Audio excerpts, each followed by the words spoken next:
all out.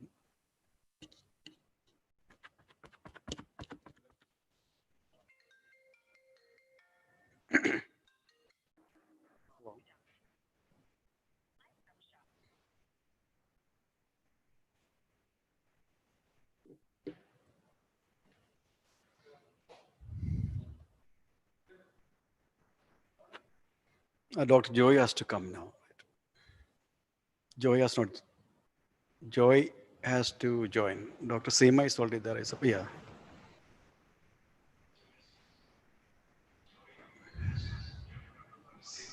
Hi, Dr. Seema. How are you? Fine, fine. Thank you. I think only one president has joined. I don't see others. Joy is. I just no, talked. president, Panchayat presidents. I see. Maybe they are trying to join.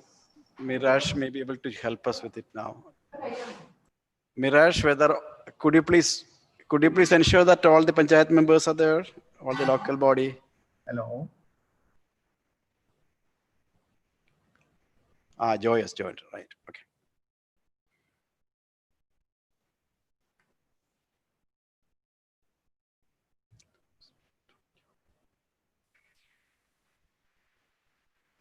Shweta, could you please ensure that all the panchayat members are there, all the local body? Hello. Joy has joined.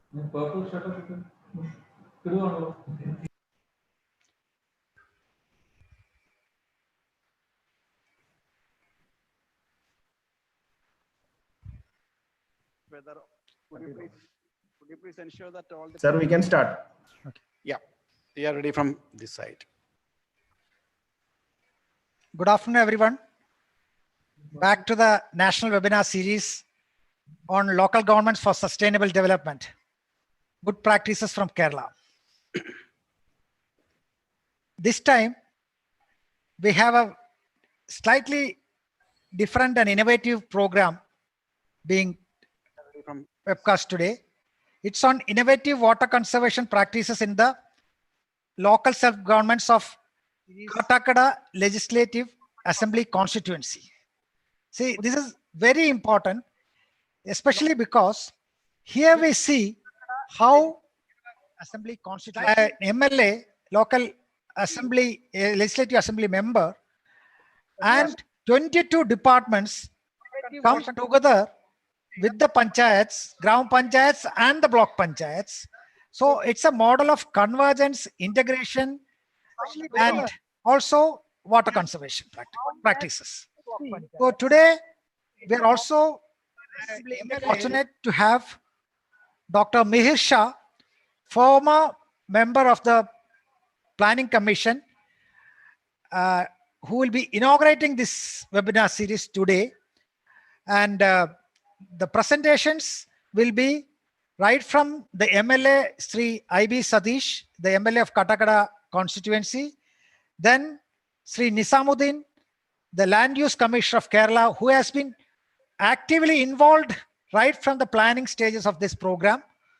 Then the Nemam Block Panchayat President, the Vellanad Block Panchayat President, Vilappil Gram Panchayat President, Vilavurkal Gram Panchayat President, Malayangir Gram Panchayat President, Kattakkada Gram Panchayat President, Maranallur Gram Panchayat President, and Pallichal Gram Panchayat Presidents.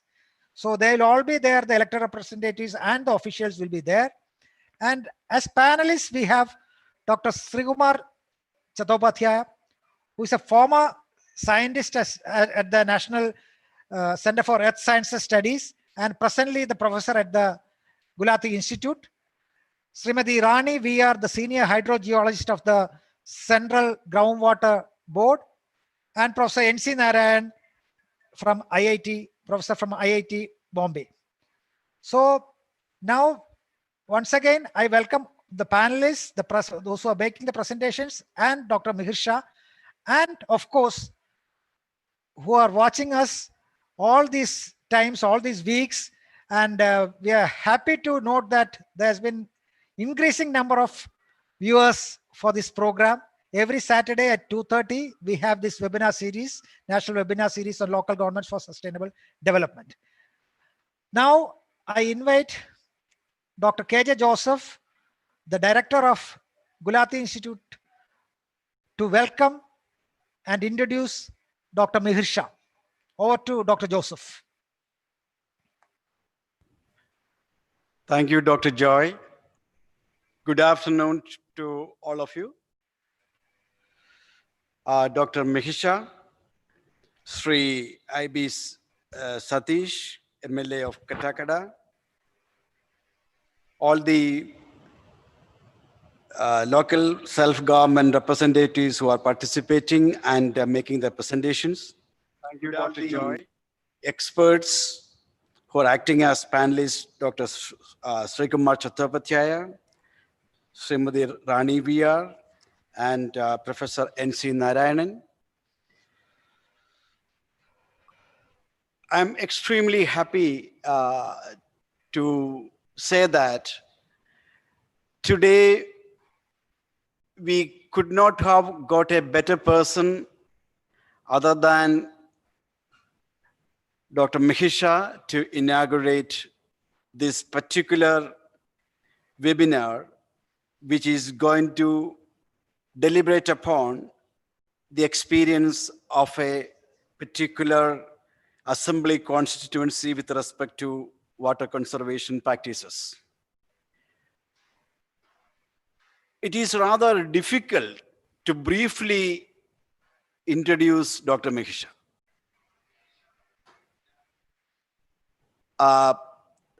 To do it in 2 minutes, to begin with, I would say that he was one of the distinguished alumni of Center for Development Studies, along with my chairman of GIFT and Honorable Finance Minister of Kerala, Dr. T.M. Thomas Isaac. And he was the youngest member of India's Planning Commission. He was Planning Commission member from 2009 to 2014. As a member who was holding the portfolio of water resources and rural development, and also decentralized planning, he has made immense contribution, which I don't want to elaborate upon, and his contributions are widely acclaimed within the country and abroad. And he is a member of a number of international panels that deals with water resource management, rural development issues, and especially, international organizations like CGIAR and others. What I would say important about him is in 1990, immediately after his PhD, he, along with a few others, some of them were from CDS like Vijay Shankar, who has been with him for a long time, they formed what is called Samaj Pragati Sahyog, which is today one of the largest grassroots initiative for water and rural livelihood security, working with partners in 1 million acres of land across 72 of India's most backward districts. And he is not only an actor, and I would rate him as a first-rate academic in terms of wide-ranging publications in leading journals and important national dailies. To my mind, what comes out immediately is a book published by he and his colleagues on India's dry land, published by Oxford University Press. And he's also holding academic positions as distinguished professor in Sivanada University, Ashok University. And here we have a person who is not a Keralite, but in fact, he knows much more about Kerala than many of us, I must say. And he lived in CDS and Kerala, and he used to visit very frequently Kerala. And I know that he's much concerned about Kerala. So I don't want to elaborate upon. Dr. Mihir Shah, thank you very much for kindly agreeing to our request to inaugurate this particular webinar. And on behalf of Harida Kerala Mission, Kila, Vilayat Institute, and all others assembled here. We warmly welcome you to this particular meeting, and I request you to kindly inaugurate with this particular webinar. Thank you very much.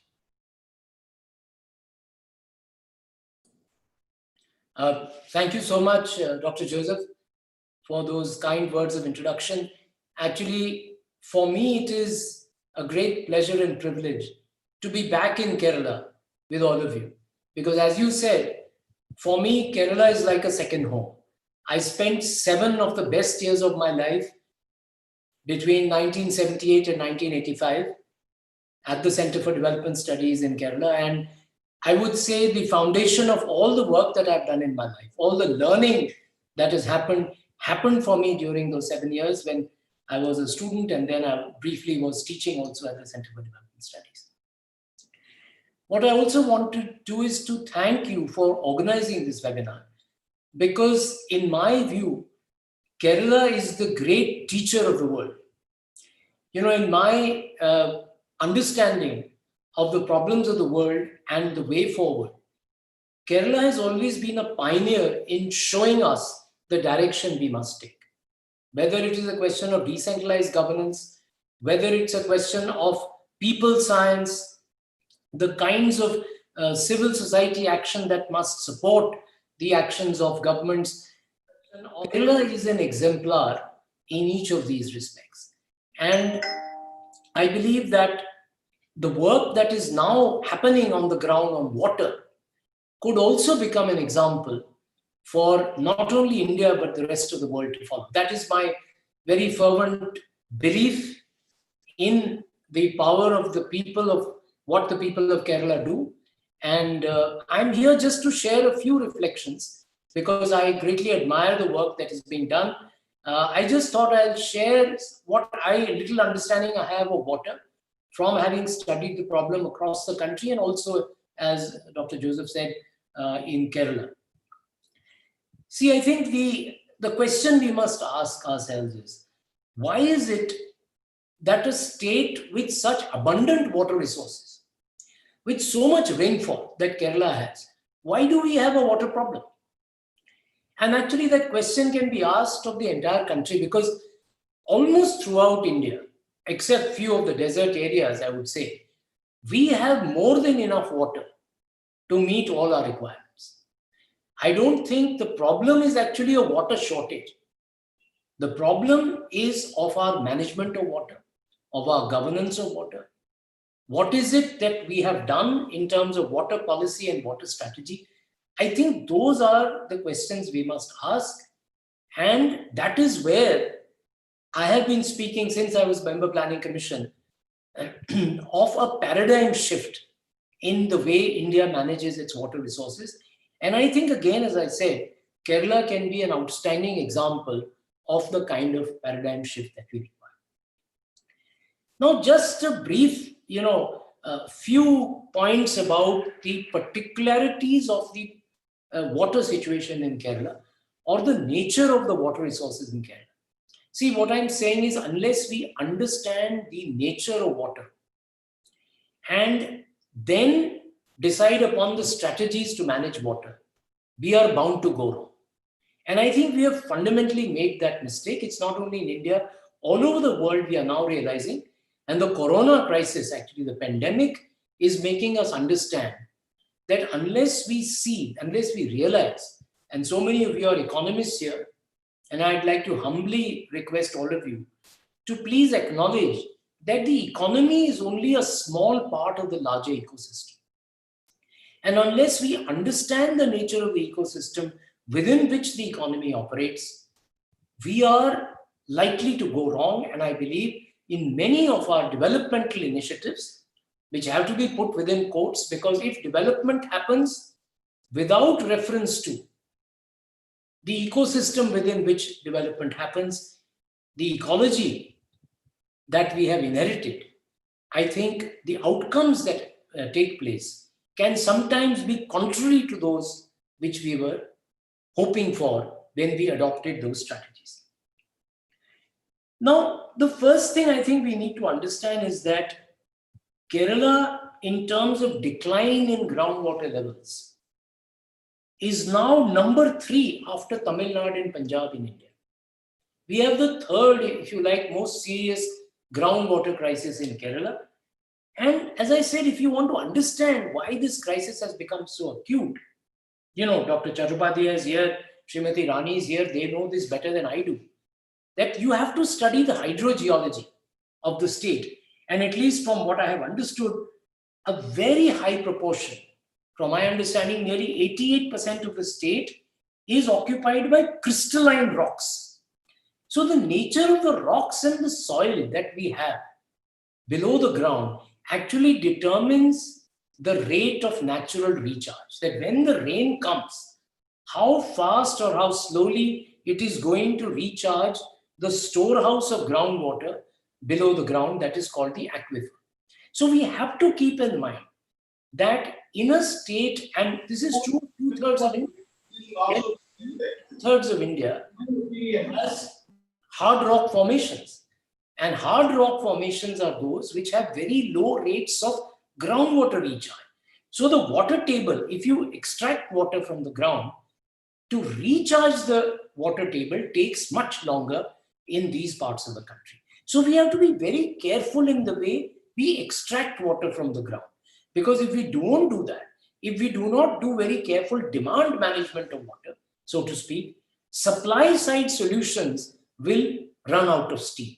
There is a limit to how much we can rely on the supply side if we don't pay equal attention to the demand side of the problem. Kerala also has very high levels of chemical and bacterial contamination of the drinking water. So I think we have to understand that the way we do, so many practices, whether it's in agriculture, whether it is in industry, how we dispose of the waste, with the total sanitation campaign, I mean, Kerala had actually attained 100% ODF even before the national campaign was launched. But I think we have to really carefully understand whether in the way we located our, toilets, etc., how did we arrange for the wastewater to be managed? Because if we do not look at water and wastewater together, I always speak of hydroschizophrenia as a major problem India is facing. You may have heard of, schizophrenia. So hydroschizophrenia means when you don't look at water in a unified manner. When we separately look at surface water and groundwater, when we separately look at drinking water and irrigation, and when we separately look at water and wastewater, then we compound the problems of water that we already have. And this is one of the major themes I've been harping on, that we need a major change in water policy in our country, where we bring these different silos into which we have divided water. If we don't bring them together, trying to solve one problem, we actually end up creating another problem. Let me give you an example. When I talk of groundwater, many of our rivers in our country are drying up now. The flows in these rivers after the monsoon period actually come from groundwater. If we go on extracting groundwater the way we have done over the last 3-4 decades, then it is bound to happen that the river water flows themselves will get reduced. And that is what is happening in river after river in India. So we don't look at the interconnection between groundwater and surface water. Mrs. Rani is here, she will testify to what I am saying. We are a very highly groundwater dependent country. India is the largest user of groundwater in the world. China and the USA are number 2 and 3. And if you add China and the USA together, India consumes even more than both China and the US. So given the amount of groundwater we consume, we would think that over the last 40 years in which this thing has happened, we would be strengthening our groundwater departments. We should be making these departments stronger and stronger in every state of our country, also in the center. But in 2016, when the government invited me to study the state of the Groundwater Board and the Central Water Commission, what I found is Groundwater Board is becoming weaker and weaker over time. The people who are deployed in the groundwater board are not adequate. The disciplines that they represent are not adequate. The academic information and the expertise that they bring is not adequate to managing groundwater the way we have to manage it. And so when the Central Water Commission and the Central Groundwater Board, or the Irrigation Department, the Water Resources Department, and the Groundwater Directorate in different states are not working together, then this hydroschizophrenia is happening. Like I said, water and wastewater again. If we don't manage the wastewater, it is likely to contaminate the drinking water sources. So the fundamental nature of water, which I want to present to you, is that it is an interconnected common pool resource. Now I'll explain what that means. This is a resource which we have to share. If we go on extracting groundwater in an individualized manner and don't understand that the water that I extract, you are all familiar with the Plachimada case, where the Coca-Cola factory was drawing out so much groundwater that the drinking water in the Gram Panchayat itself was badly affected. The reason is simple. The aquifer from which the groundwater was being drawn is shared by all the common users of that aquifer. So if one user is going to take out a lot of groundwater, other users are going to be deprived. And finally, nature, you see, just like pandemic is now making us understand, nature can withstand the violence of man till a certain point. But after that, even the Coca-Cola factory is not going to have any water for its, products. So finally, whether you are rich or poor, nature is going to dispense its justice to all of us. And therefore, the sooner we realize that we share this planet, we share the water resources that we have been given as a bounty. In fact, we have to recognize ourselves as trustees of this resource. And that is why I am extremely happy that it is only in a state like Kerala, it is only in Kerala that we can have a webinar where an MLA and the Gram Panchayat presidents are all actively involved in discussing such an issue. And I'm so proud that I have had this association with Kerala. So it is extremely important to bring out this notion of trusteeship, that we have to be. The Supreme Court has actually said this in its judgments, even in the Plachimada case. It said that we have to have a notion of public trusteeship. So the Gram Panchayat and the Gram Sabha have to be seen as the trustees of the water that is there in their Panchayat. And they have to be involved in the governance of that water, in laying down the protocols of its use, bringing people together. Unless that social mobilization occurs around water, we cannot only rely on our engineers and hydrogeologists. We have to get social science.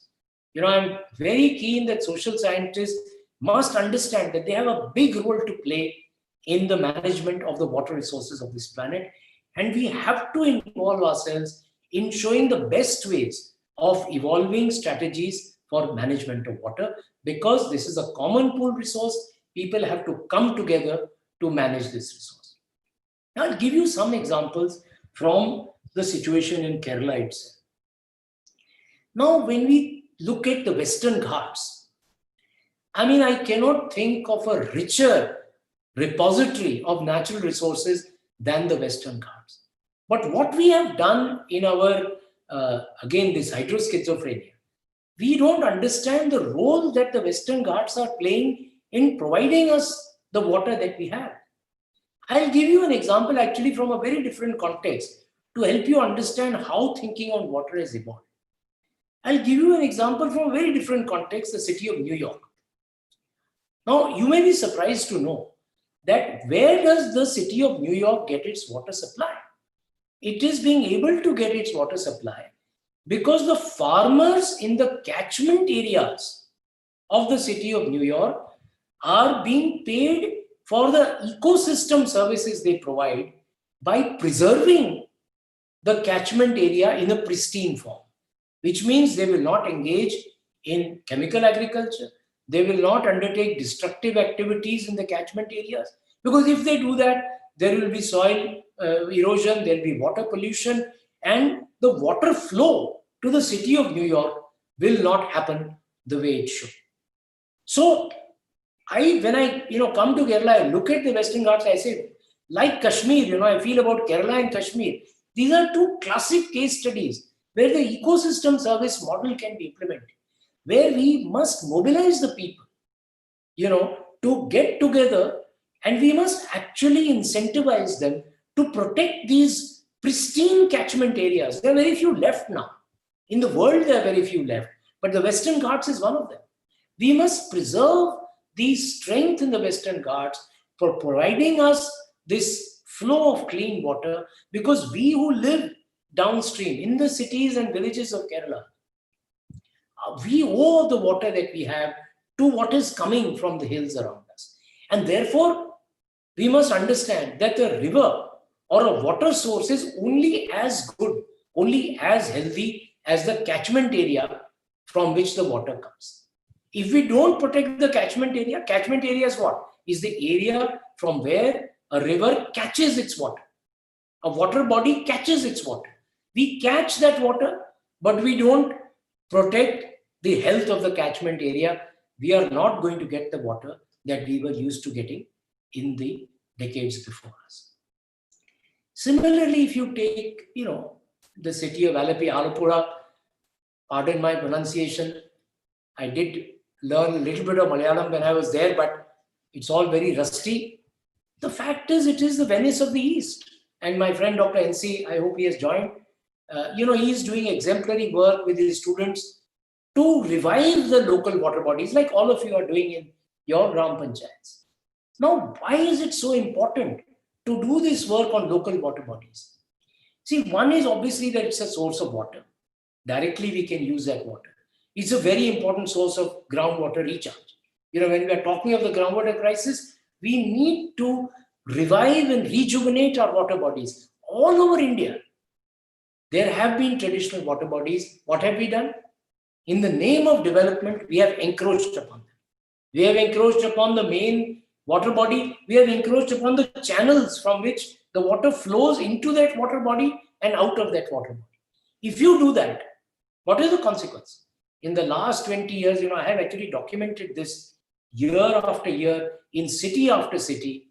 And Thiruvananthapuram happens to be, unfortunately, one of those where floods have become a recurrent happening. Why does it happen? If you block the natural pathways of water, if you take away the water which is stored in the water bodies, the water bodies are like sponges. You understand? Sponge. It absorbs the water into the ground. So the excess water during a flood used to be absorbed by these water bodies or used to flow into the natural channels which nature had created, which gave an exit to the excess flood water. Today, what have we done? We have encroached the water body. We have destroyed the water channels. We have encroached upon them. So where will water go? It's not the fault of water. Water is bound to find its way into your houses. Where will the water go? So flooding is something definitely we, in our flawed notion of development, if I may call it that, development which does not understand that the economy is small part of a much larger ecosystem which nourishes the economy. And all over the world, let me tell you, in conclusion, in saluting your work, let me tell you that all over the world, the biggest cities in the world today are moving towards a very new conception of infrastructure. For the 20th century, infrastructure essentially was equated with cement and steel. We said the more cement we do, the more developed. But actually, today these cities are realizing that we have to move towards a conception of blue-green infrastructure, where we preserve the green spaces in our urban environment and also the blue, which is the water bodies. The more we go into a conception of blue-green infrastructure, which means the kind of work that you are doing, preserving the water bodies, preserving the natural water channels, preserving wherever there are the small portions of green that remains in our cities, that enables the water table to be protected, that enables flooding to be mediated, that reduces the rate of soil erosion, etc., and gives us so many ecosystem services. In fact, we must incentivize people who do this work, because they are actually creating infrastructure. Those who are preserving the local water bodies, the green cover, they are actually providing infrastructural services for which we must have a new concept in development planning of compensation for ecosystem services. This should apply to the tribal people living in the, the mountainous regions, the ghats, and also to those who are engaged in these activities, wherever they are in the gram panchayats, etc. We must incentivize these activities that they are undertaking. Finally, I'll say that it's a very important role that organizations like Kila, I often say we need a Kila in every state of this country. The extraordinary work that Kila is doing to energize local self-government, that work must go on, because without involving the local people, without following the principle of subsidiarity, the water problems of this country, of this state, of the world cannot be solved. And social scientists and social mobilizers have to come together so that solutions to the water problem can be found on the ground at the grassroots, just like the Gram Panchayats present today are doing. Thank you very much. Dr. Mihir, I think you are such a brilliant intervention, bringing insights from across the world, and the inspiration that we get by your remark is incredible, I must say. I'm sure Dr. Thomas Isaac is there. I think he is actually basically guiding us through all these activities, our chairman. And I don't know whether Dr. Thomas Isaac will be, because Dr. Mihir has to leave. I think that's what he was told me. I don't know. Yes. I think Dr. Thomas Isaac would say something, please. I know Mihir, very great to hear you. Yeah, hearing you after such a long time. I think when the pandemic is over, you should come down to Alleppey and see what we are trying to do. And sorry, when you came to CDS, I couldn't make it. In fact, I am in the midst of another meeting and just came to say hello to you. Thank you. Yeah, great. Thank you. Yeah, I'll be joining at the conclusion of the webinar. Okay. I'm not going to speak now. Yeah. But I heard you. Fantastic. Very good to hear you. Thank you so much. Okay, thank you very much. May I now invite Dr. Seema, the chairperson of Haritha Kerala Mission, to conduct this proceeding. Thank you, Dr. Joseph. Good evening, good afternoon all. Now we are starting the presentations. The intervention we are going to discuss is the integration of water conservation activities in 2 block panchayats in an assembly constituency. Spirit behind this intervention is the MLA Sri IB Sadish. Right from planning to intervention, he has taken the lead role in bringing everyone together. So let us watch him share his experience about this initiative. Respected dignitaries, panel of experts, and other participants of this webinar. I am extremely privileged to present before you regarding a water conservation project, namely Vattatha Uravakkai Jalasamruddhi, implemented in my constituency, Kattakkada. With the active participation of 3-tier panchayat system, government departments, NGOs, and public. I would like to recollect the election campaign during 2016 for the assembly elections. During the campaign, I have received a lot of complaints, grievances, and petitions. Majority of them are related with water scarcity. I still remember the pathetic face of mothers, sisters, farmers, and agriculture workers complaining about the worst situation they are experiencing over years.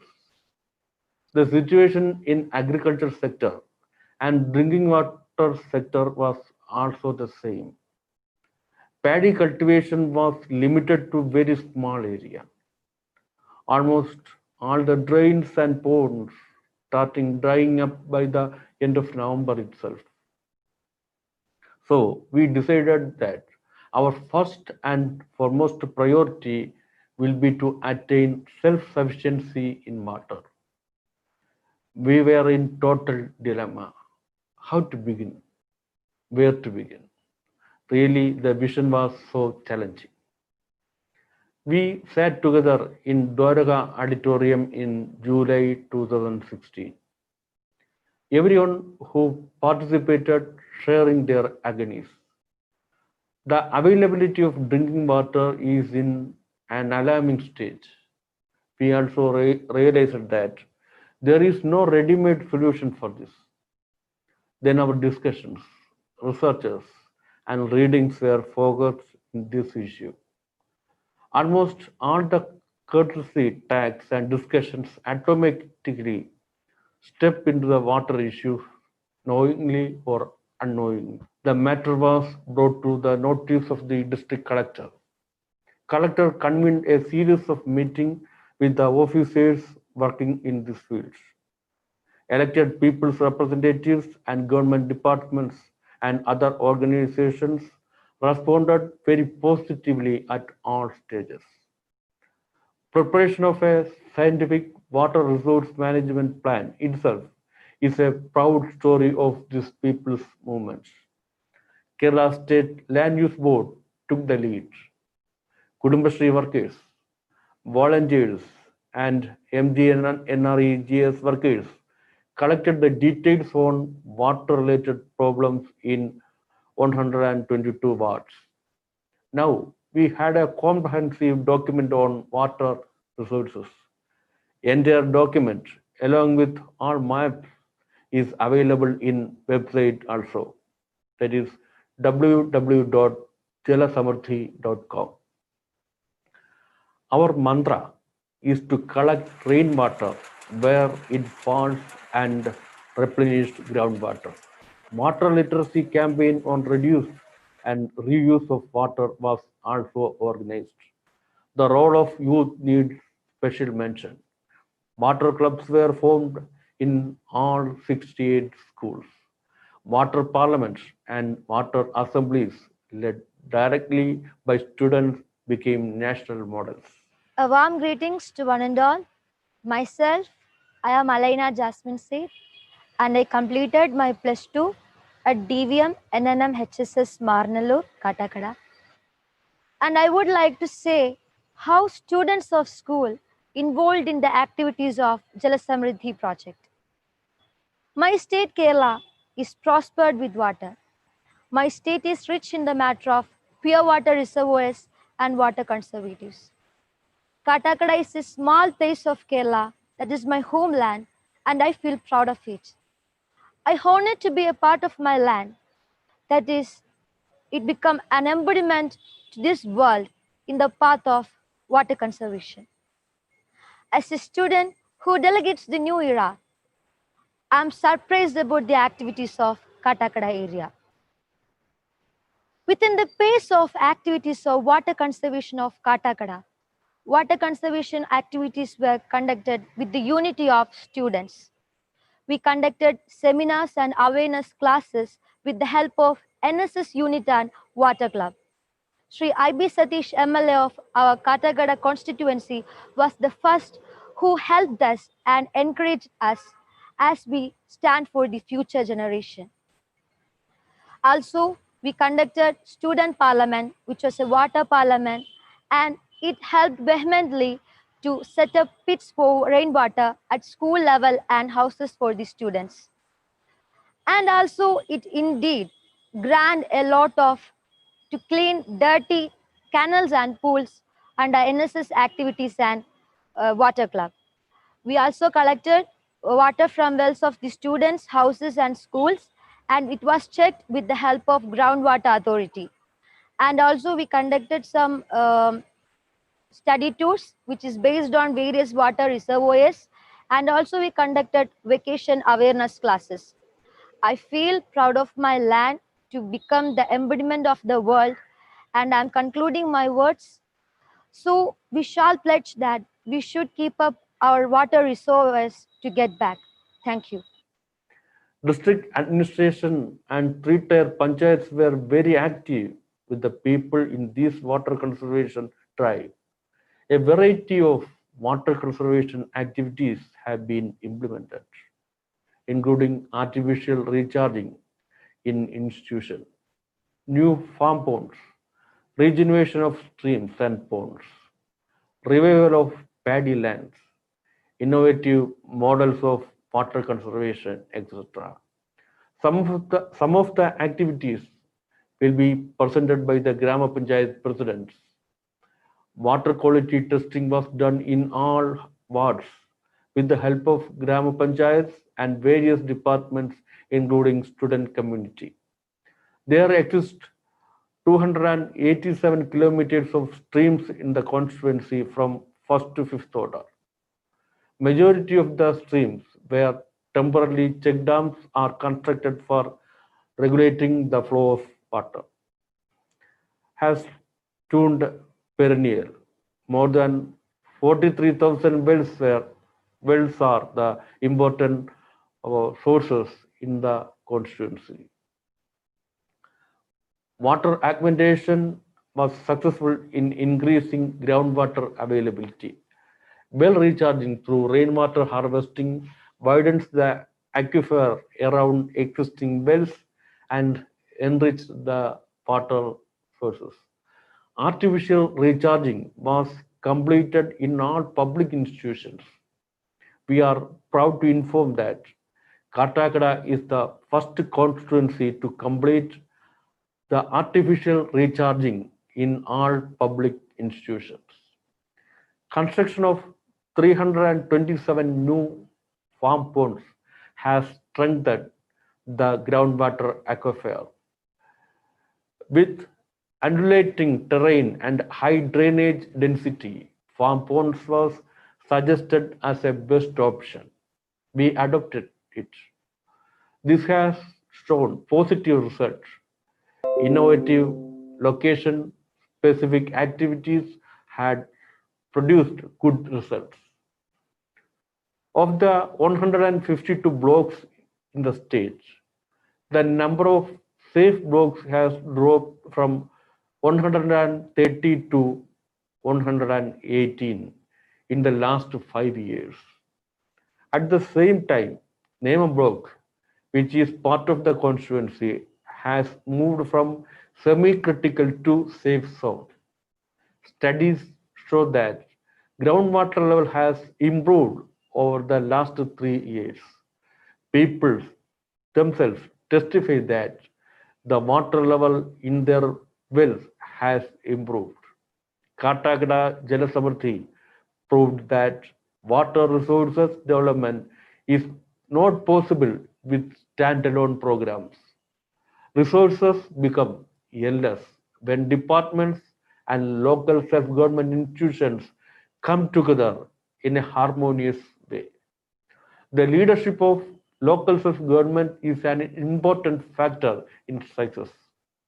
The role of technical committee headed by the district collector is commendable.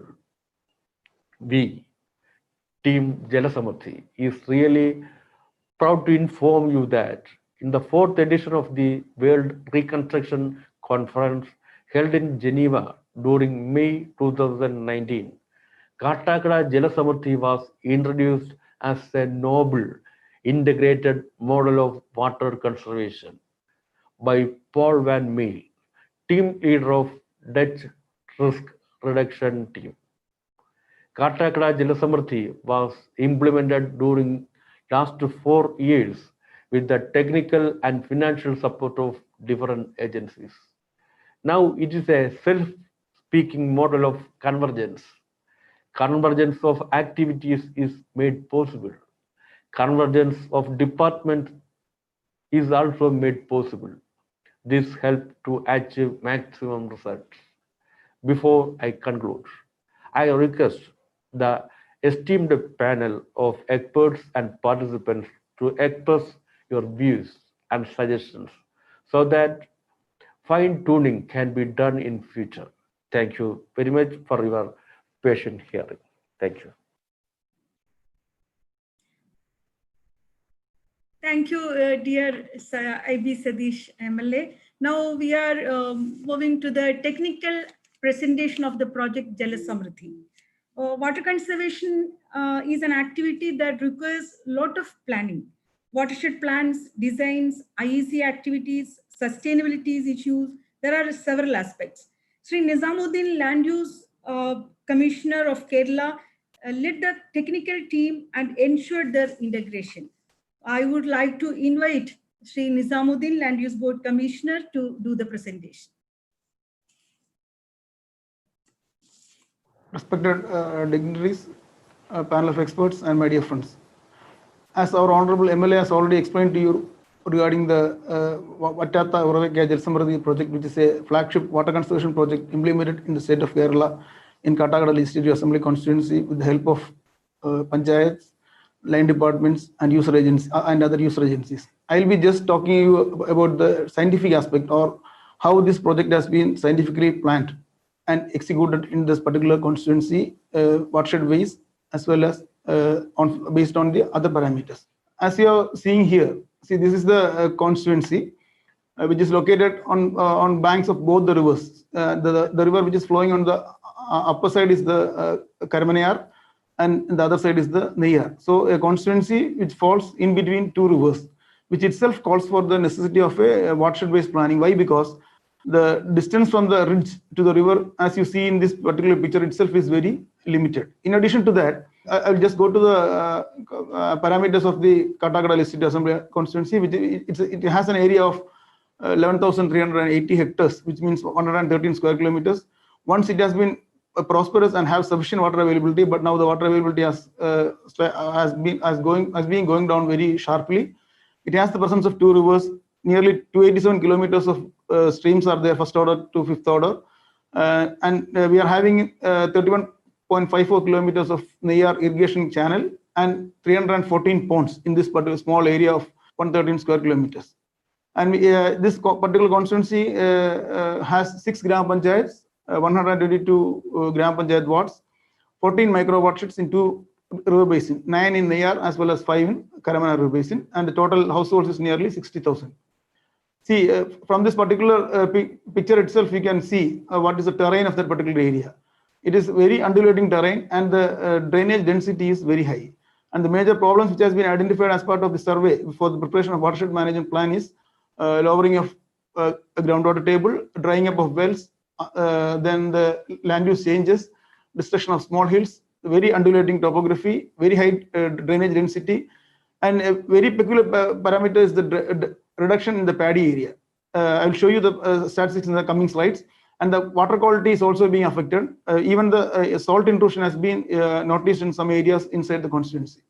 And the shrinkage of water bodies. Almost all the water bodies are being started to shrink. It was in this particular stage, this particular program has been launched. As Honorable MLA has mentioned to you that based on his election campaign, the major issue has been, and the priority has been fixed as water conservation. And we, all the line departments, nearly 16 departments, has joined hand with Honorable MLA and the Gram Panchayat there, and we have been doing this work for the last 3 years.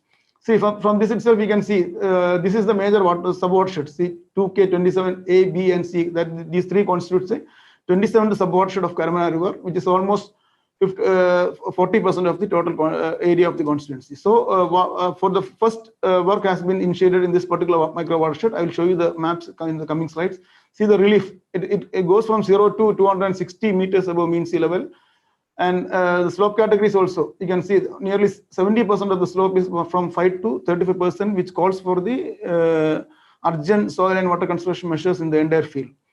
And very only 30% of the area is less than 5% slope, and we have the areas up to even more than 70% of the slope.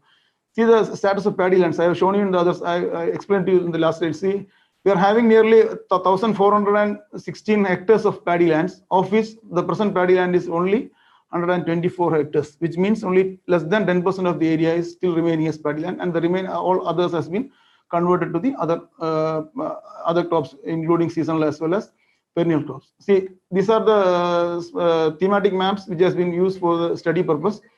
One is the first one shows you the panchayat as well as the watersheds.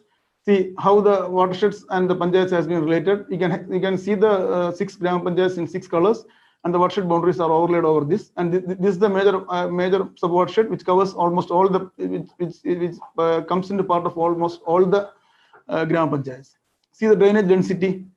It's very in this particular area itself. We are having 287 kilometers of drains from first order to the fifth order. See the relief here.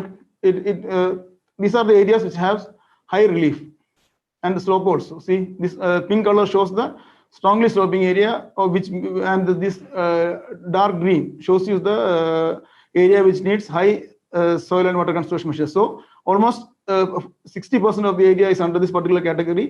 With these two ones, that is the drainage density as well as the slope and the undulating terrain calls for a pakka water conservation measures for the increase in groundwater level. See the observation wells. See, I am just showing you only two sample wells. See, the first one is the Neyam dug well, wherein the water level was 1.46 meter below. It's a reading given for the meter below ground level. So in 2007, it was 1.46 meters below ground level, which goes up to 6.25 in 2016. See how much as the water level has been declining year after. Within a span of 10 years, it has gone down nearly 4 meters down. And another one in Velapalshala borewell, see, there also from 7.9, it has gone up to 8.73. And we are having nearly 6 to 7 observation wells there. All the wells are showing the same pattern. It was the situation before the initiation of the project. I will just highlight the major 4 problems which we have been encountered as part of the survey as well as the data collection. As Honorable MLA has told to explain to you, the Kattakkada Legislative Assembly comes on majority of the portion comes under Neyam block, which was a semi-critical category of groundwater, which calls for more activities for the groundwater recharge. See one level I have explained, so I am not explaining further it. Drying up of wells. We have identified 43,043 wells, of which 19,681 wells dries up in summer. That means almost half of the wells are being drying up. Available quality of the available water is poor, and the instance of saltwater intrusion is identified in parts of Velavurkal Gram Panchayat. You have seen the location map which I was showing you in the first slide. See, it is almost in the midland of the Trivandrum district. This particular constituency falls in midland, but even in the midland, there are instances wherein the salt intrusion has been identified. This is very scientifically proved by the water quality test done by the students and the local people as part of this project also. Then the reduction of paddy land, see, it has gone down to 104, just 104.67 hectares is still remaining, and almost all the surface water bodies has been deteriorating. I will just show you how this maps has been used for the planning purpose. See, this is the Kattakkada Legislative Assembly constituency. This is overlaid over the satellite imagery or the Google map, so that all the stakeholders can easily access to the maps. And see, these are the 14 micro watersheds.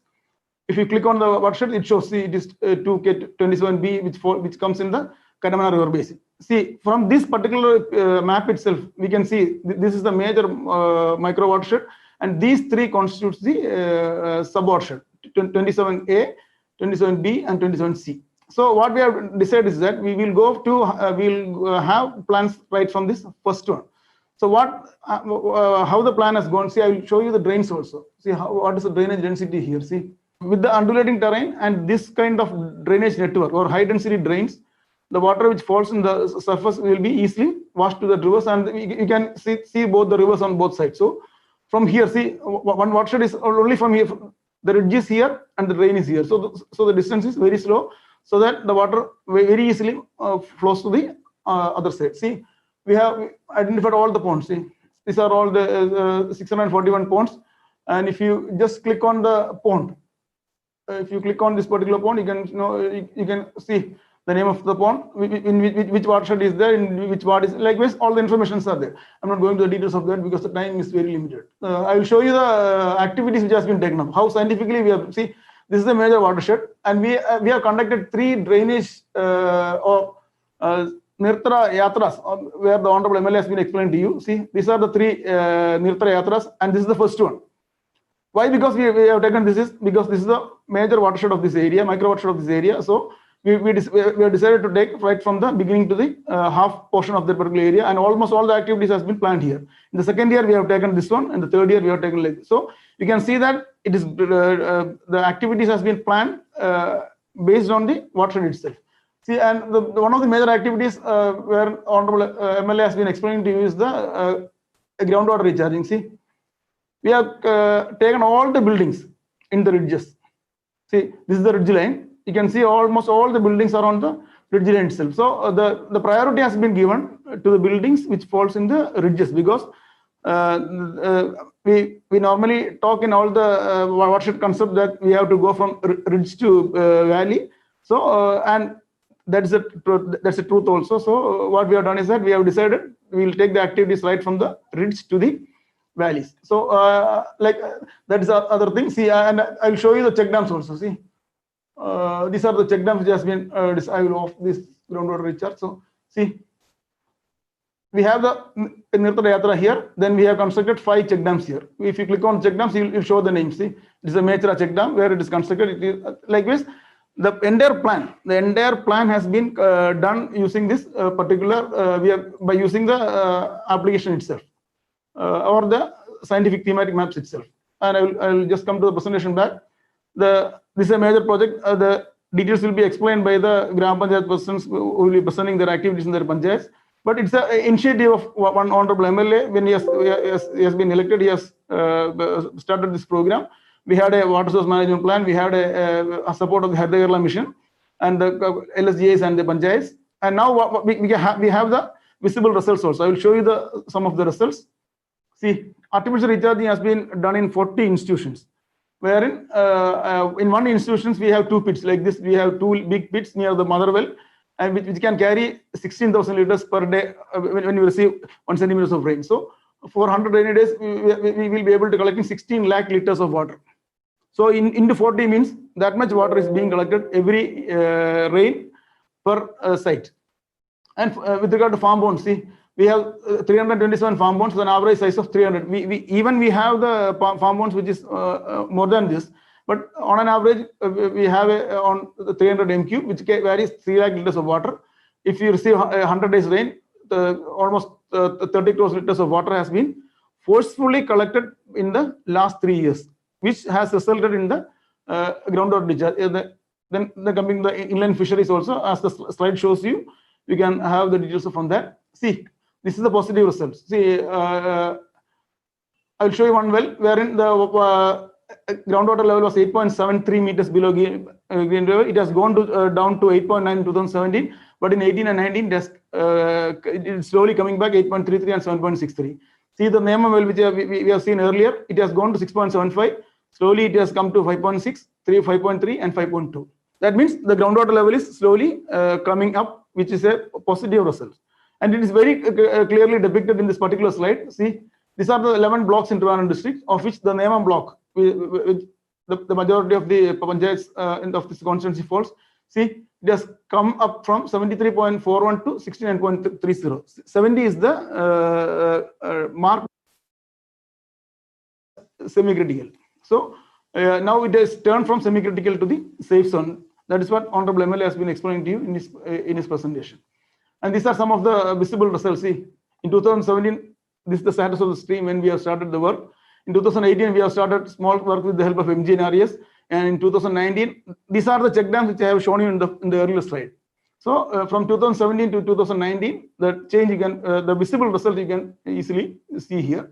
Then this is another pond. See, this is one of the biggest pond in the constituency. See, we can see the people playing inside that, volleyball and football.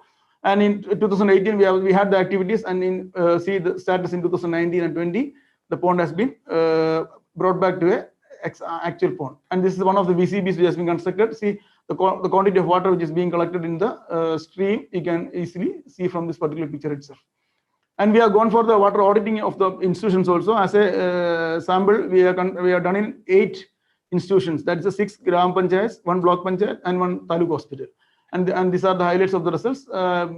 Since all these details, see, why I'm not explaining all these details is all the details are available in the website www.jalasamriddhi.com. All the reports, all the inputs, and as well as all the activities has been properly documented and available in the website also. I'll show you the website in the last. And this is one of the major initiative with the help of Haritha Kerala mission what we have done. In this, as a sample, we have done in 100 selected ponds. We have installed this scales, measuring scales with the help of Haritha Kerala mission. And every month we are taking the readings of this particular pond. And see, you can see the ponds here. These are the ponds here. And when you click one pond, you will get the photo of the pond and the scale of the scale fixed there. And what is the volume of the water selected, and what is the water availability during each month. And we can have the graphs also. How, see, from May it has gone to May here. Then June, because of heavy rain, the water level has gone up. And in July, since we don't receive rain, it is slowly coming down. So every month we can monitor this one, and almost in all the locations we have selected in all physiography, all terrain, all watersheds. We have sample wells, and we have been using this particular one for water level monitoring. And this is the particular project which has, as our honorable MLA has already discussed with you, it has been mentioned in the 4th World Reconstruction Conference as the best model of integrated watershed management. All stakeholders has been involved, right from the children to the elderly people. And Dr. Paul Van Meel in his presentation has told that if replicated in other watersheds, 80% of the integrated river basin management goals would be achieved. And the most important thing is that, see, the strong political support as well as the enthusiastic staff has helped the program to take up in a good sense, good manner. And also the other attraction is that only less investment is done for the infrastructure. And these are the agencies who has been involved on these particular activities. And this is just before I conclude, I will just show you the two, three things. One is that, see, this is the site, jalasamriddhi.com. When you go inside the site, you can have all the reports. All the reports are available. Then all the plans are there, all the activities are there. And if you go to the link wherein all the maps which has been used for the planning has been made available in the website. When you click this, if you go to this particular page, see, you have the thing. All the maps are there. And if you click here, the layers are shown here. And what are the layers which has been used? Because of time constraint, I'm not going to the details.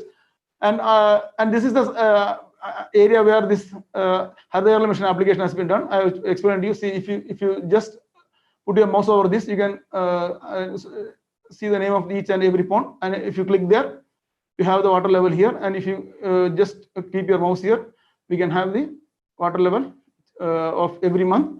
And this is the graph showing the water level. And if you go to the other parameters, you can have the total volume of the water, what has been the change, everything is available in this particular website. I'm not going for that. And after this, right from the beginning, as Honorable MLA has been mentioned to you, we have been collecting all the available data with us.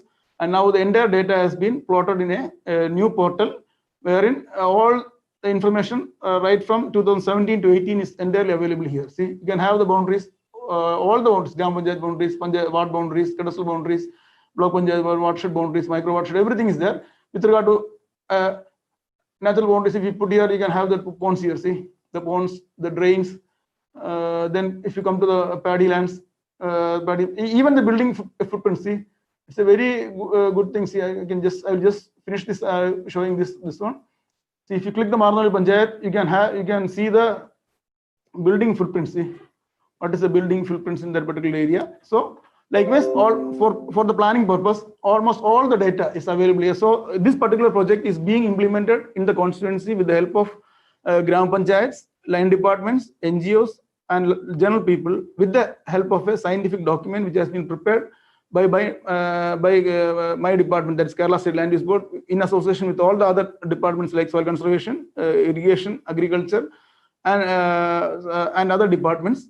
And all this entire data is available spatially and non-spatially to the general public, and each Gram Panchayat member, each person living in the constituency can enter the website, see the details and how the plan is going on, and the work done has also been documented so that duplication can be avoided. And the support of Gram Panchayat, before I conclude, I should say that the support of the Gram Panchayat is being very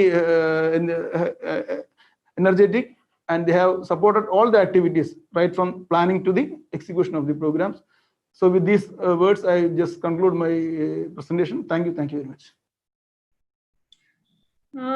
Thank you very much, Sri Nizamuddin. Now we will go to the presentations by the local self-governments in the constituency. First, we will go to Nemam Block Panchayat. Kattakkada Legislative Assembly falls in 2 block panchayats, 5 votes of 6 panchayats in Nemam Block and Kattakkada Gram Panchayat in Vellanad Block. Nemam Block is a semi-urban block as it located adjacent to the capital city. This has resulted in a series of environmental problems such as urban fringe land desertification, damage due to indigenous water bodies, water pollution, air quality deterioration, etc. Nemam Block, once under semi-critical category, has moved to safe category with the implementation of various water conservation activities. I request Nemam Block Panchayat to do the presentation.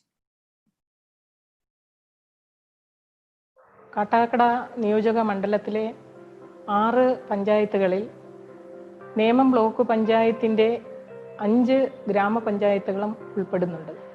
വറ്റാത്ത ഉറവയ്ക്കായി ജലസമൃദ്ധി പദ്ധതി block പഞ്ചായത്തിൻ്റെയും അതുപോലെ തന്നെ എല്ലാ ഗ്രാമപഞ്ചായത്തുകളുടെയും പൂർണ്ണമായിട്ടുള്ള സഹകരണം കാട്ടാക്കട നിയോജക മണ്ഡല MLA Shri IB Satheesh അവരുടെ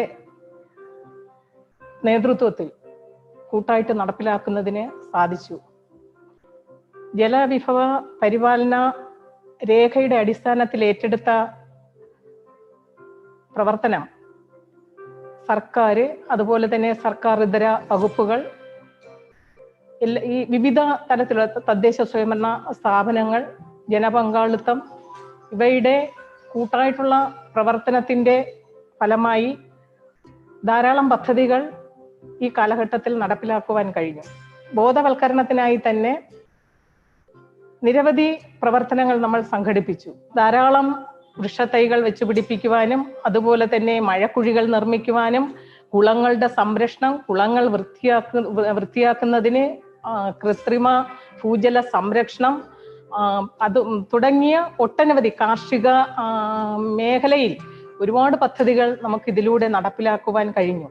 നെൽകൃഷി പുനരാരംഭിക്കുവാനും മത്സ്യകൃഷി ഉൾപ്പെടെയുള്ള നിരവധി പദ്ധതികൾ നമുക്ക് ഈ കാലഘട്ടത്തിൽ നടപ്പിലാക്കുവാൻ കഴിഞ്ഞു എന്നുള്ളത് ഏറെ നേമം ബ്ലോക്ക് പഞ്ചായത്തിനെ സംബന്ധിച്ചിടത്തോളം ഏറെ അഭിമാനകരമായിട്ടുള്ള ഒന്നാണ്.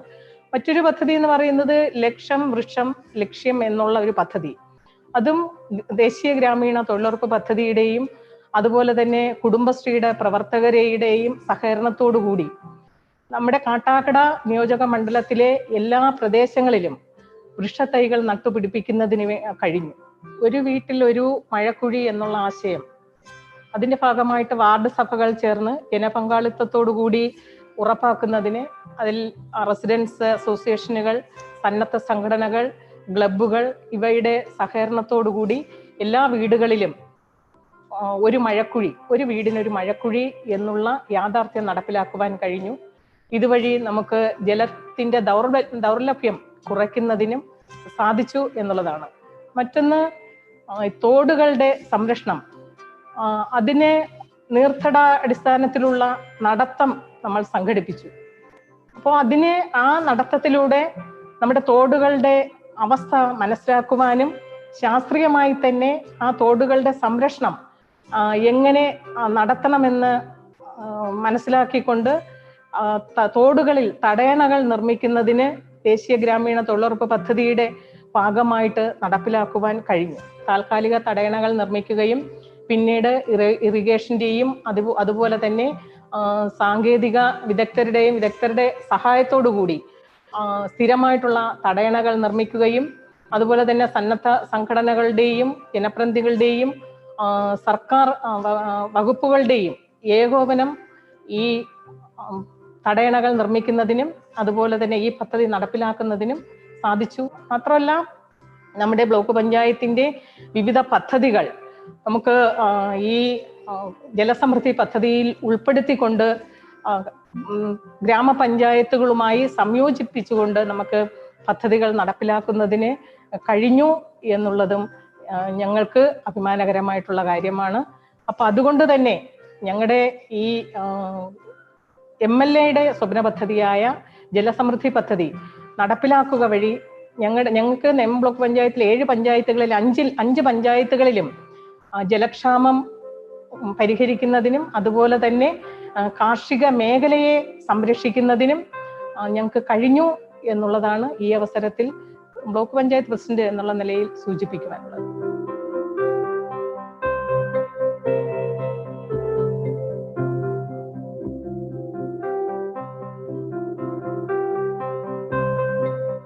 ജലക്ഷാമം രൂക്ഷമായ സ്കൂളുകളിൽ കുടിവെള്ളത്തിനായി നമ്മൾ ആശ്രയിച്ചിരുന്നത് ടാങ്കറിൽ വെള്ളം എത്തിക്കുക എന്ന പദ്ധതിയായിരുന്നു. ജലസമൃദ്ധി പദ്ധതി കാട്ടാക്കട മണ്ഡലത്തിൽ ആവിഷ്കരിച്ച് നടപ്പിലാക്കിയതിനു ശേഷം ഈ സ്കൂളുകളിൽ കൃത്രിമ ജല പോഷണ പദ്ധതി നടപ്പിലാക്കി. അതിൻ്റെ പ്രതിഫലനം വളരെ ആശാവഹമായിരുന്നു. വർഷം മുഴുവൻ സ്കൂളുകളിൽ അവിടുത്തെ കിണറുകൾ നിറഞ്ഞ ജലസമ്പന്നമായ കാഴ്ചയാണ് നമുക്ക് കാണാൻ കഴിഞ്ഞിട്ടുള്ളത്. അതിലൂടെ സാധാരണ ജനങ്ങളെ സംബന്ധിച്ച് അവർക്ക് ജലസംരക്ഷണ പ്രവർത്തനങ്ങൾ കാര്യക്ഷമമായി നടപ്പിലാക്കേണ്ടതിൻ്റെ ആവശ്യകതയെക്കുറിച്ച് ബോധ്യപ്പെടുത്താൻ ആയിട്ടുണ്ട്. മറ്റൊന്ന്, തദ്ദേശ സ്വയംഭരണ സ്ഥാപനങ്ങൾ ഇതിനുവേണ്ടി നീക്കി വെച്ച് ചെലവഴിച്ചിരുന്ന വൻപിച്ച തുക അവർക്ക് മാറ്റിവെക്കാനും കഴിഞ്ഞു. ഈ ജലസംരക്ഷണ പ്രവർത്തനത്തിൻ്റെ ഫലം അതാണ് ഒന്ന്. മറ്റൊന്ന്, ബ്ലോക്ക് പഞ്ചായത്തിന്റെ വാർഷിക പദ്ധതികൾ ഞങ്ങൾ തയ്യാറാക്കുമ്പോൾ കാട്ടാക്കട മണ്ഡലത്തിൽ ജലസമൃദ്ധി പദ്ധതി നടപ്പിലാക്കിയതിനു ശേഷം അതൊരു മുഖ്യ ആശയമായി ഒരു വലിയ പ്രോജക്റ്റായി വാർഷിക പദ്ധതിയിൽ ഉൾപ്പെടുത്താൻ നമുക്ക് കഴിയും. മറ്റ് തദ്ദേശ സ്വയംഭരണ സ്ഥാപനങ്ങളെയും മറ്റു വകുപ്പുകളെയും ഒക്കെ കൂട്ടിച്ചേർത്ത് സംയോജിത പദ്ധതിക്ക് രൂപം കൊടുക്കാൻ നമുക്ക് ഫലപ്രദമായി നടപ്പിലാക്കുവാനും അത് ജലസംരക്ഷണ പ്രവർത്തനങ്ങൾക്കാകെ മുതൽക്കൂട്ടാക്കുവാനും നമുക്ക് കഴിഞ്ഞിട്ടുണ്ട്. തൊഴിലുറപ്പിന് പുതിയ ദിശാബോധം നൽകാൻ കഴിഞ്ഞു. ബോധവൽക്കരണ പ്രവർത്തനങ്ങൾ നടപ്പിലാക്കാൻ കഴിഞ്ഞു. പദ്ധതികളെ ആകമാനം ഏകോപിപ്പിക്കാനും നമുക്ക് കഴിഞ്ഞിട്ടുണ്ട്. നമുക്ക് ഓരോ പദ്ധതിയും നടപ്പിലാക്കുമ്പോൾ അതാത് പ്രദേശത്തിന്റെ പ്രശ്നങ്ങൾക്ക് ആണ് ആ പ്രദേശങ്ങളും അവിടെ പ്രശ്നങ്ങളും അതിനാണ് മുൻഗണന നൽകേണ്ടത്. എപ്പോഴും അത് പ്രകൃതിയോട് ഇണങ്ങുന്ന തരത്തിൽ, പ്രകൃതിക്ക് അനുയോജ്യമായ തരത്തിൽ അതിനെ ആവിഷ്കരിച്ച് നടപ്പിലാക്കുകയാണ് ഏറ്റവും പ്രധാനപ്പെട്ട ഒരു ധർമ്മം തദ്ദേശ സ്വയംഭരണ സ്ഥാപനങ്ങളെ സംബന്ധിച്ച്. പ്രാദേശികമായ പരിഹാര മാർഗങ്ങൾ നിർദ്ദേശിക്കാൻ ഈ ജലസമൃദ്ധി പദ്ധതിയിലൂടെ വിദഗ്ധരായ ഉദ്യോഗസ്ഥരെ, സാങ്കേതിക വൈദഗ്ധ്യമുള്ള പ്രവർത്തകരെയൊക്കെ നമുക്ക് ലഭ്യമായി എന്നുള്ളത് ജലസംരക്ഷണ പ്രവർത്തനത്തെ ആകെ നന്നായി പരിപാലിക്കാൻ ഈ മണ്ഡലത്തിൽ നമുക്ക് കഴിഞ്ഞിട്ടുണ്ട്.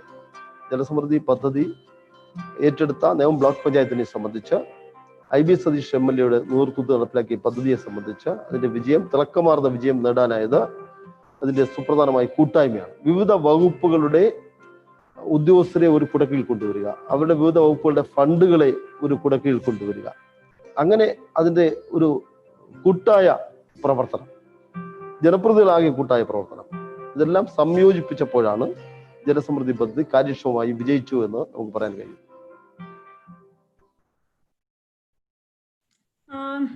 Thank you very much. Now we will go to Velanadu Block Panchayat. Water conservation has led to farming and increased agricultural activities in this Block Panchayat area. Clusters of agriculture areas, including paddy land that were left unattended for the last several years, are now became model farms. So let us watch the experience of Velanadu Block Panchayat.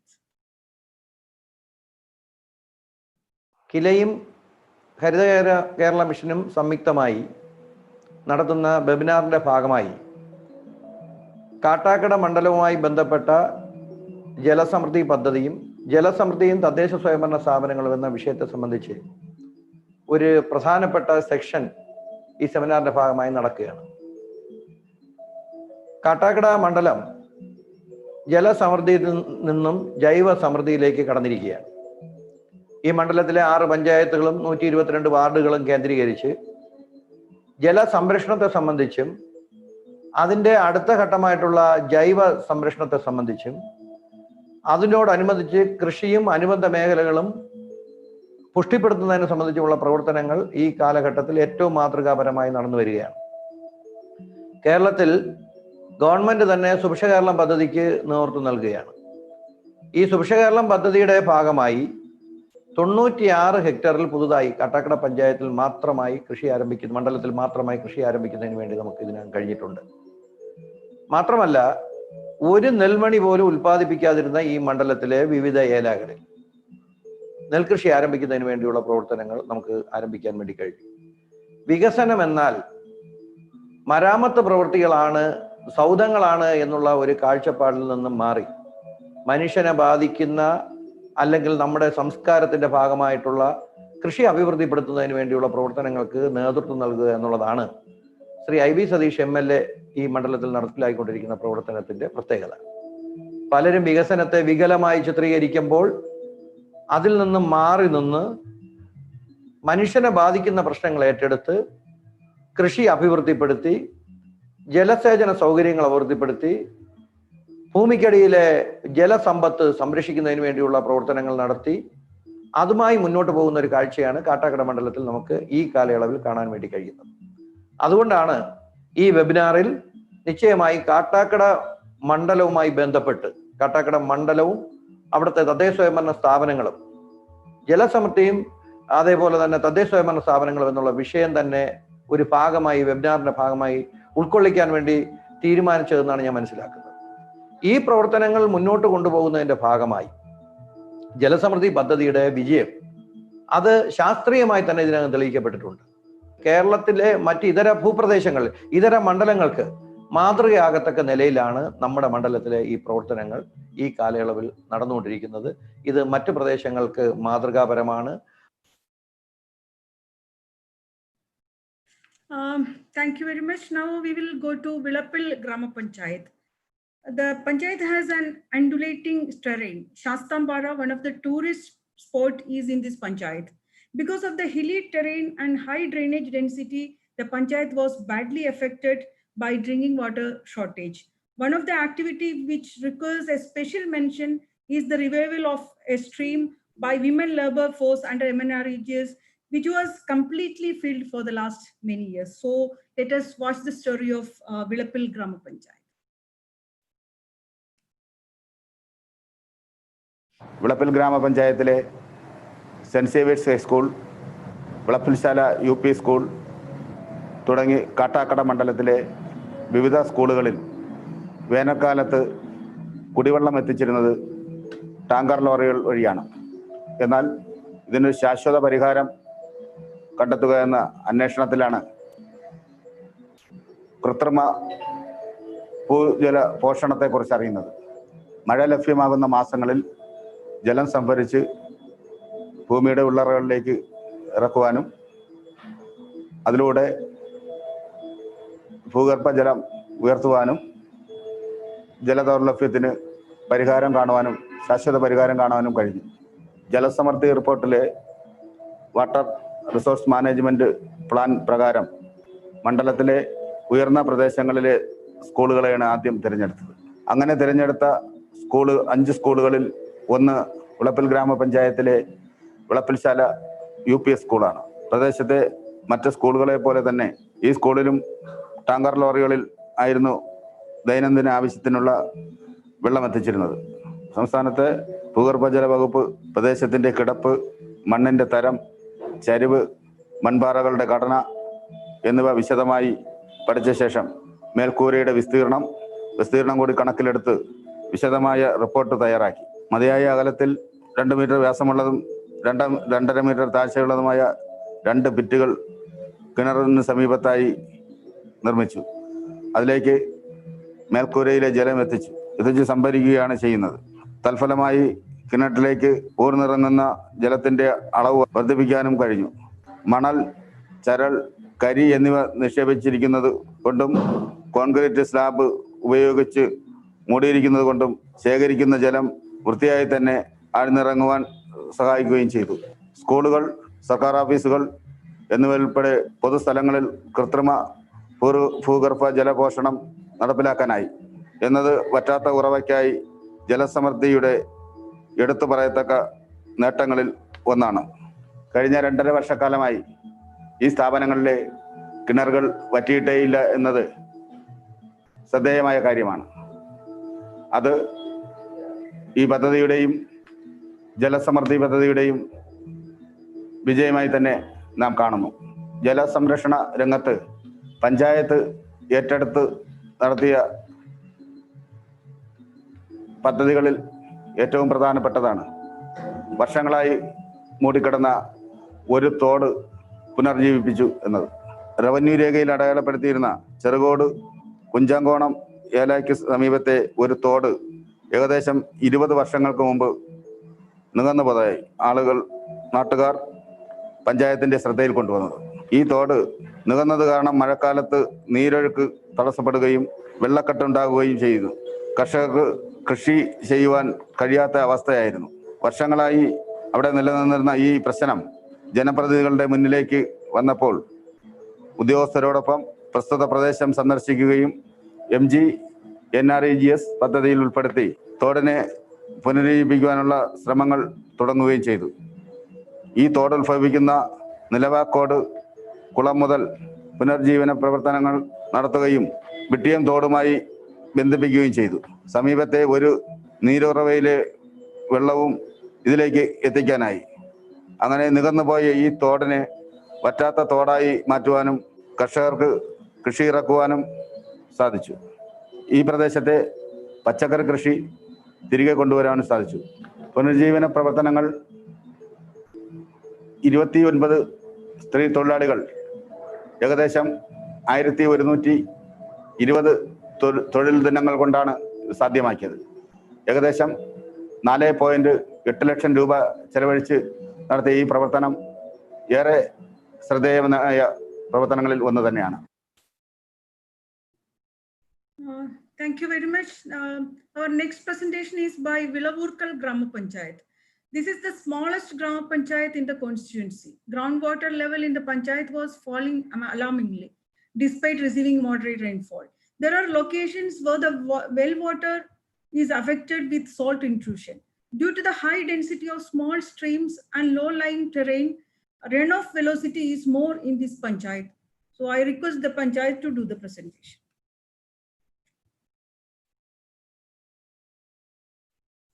മണ്ഡലത്തിലെ മറ്റ് പഞ്ചായത്തുകളെ പോലെ തന്നെ വിളവൂർക്കൽ ഗ്രാമപഞ്ചായത്തും ധാരാളം കൈത്തോടുകളെ കൊണ്ട് സമ്പന്നമായിരുന്നു.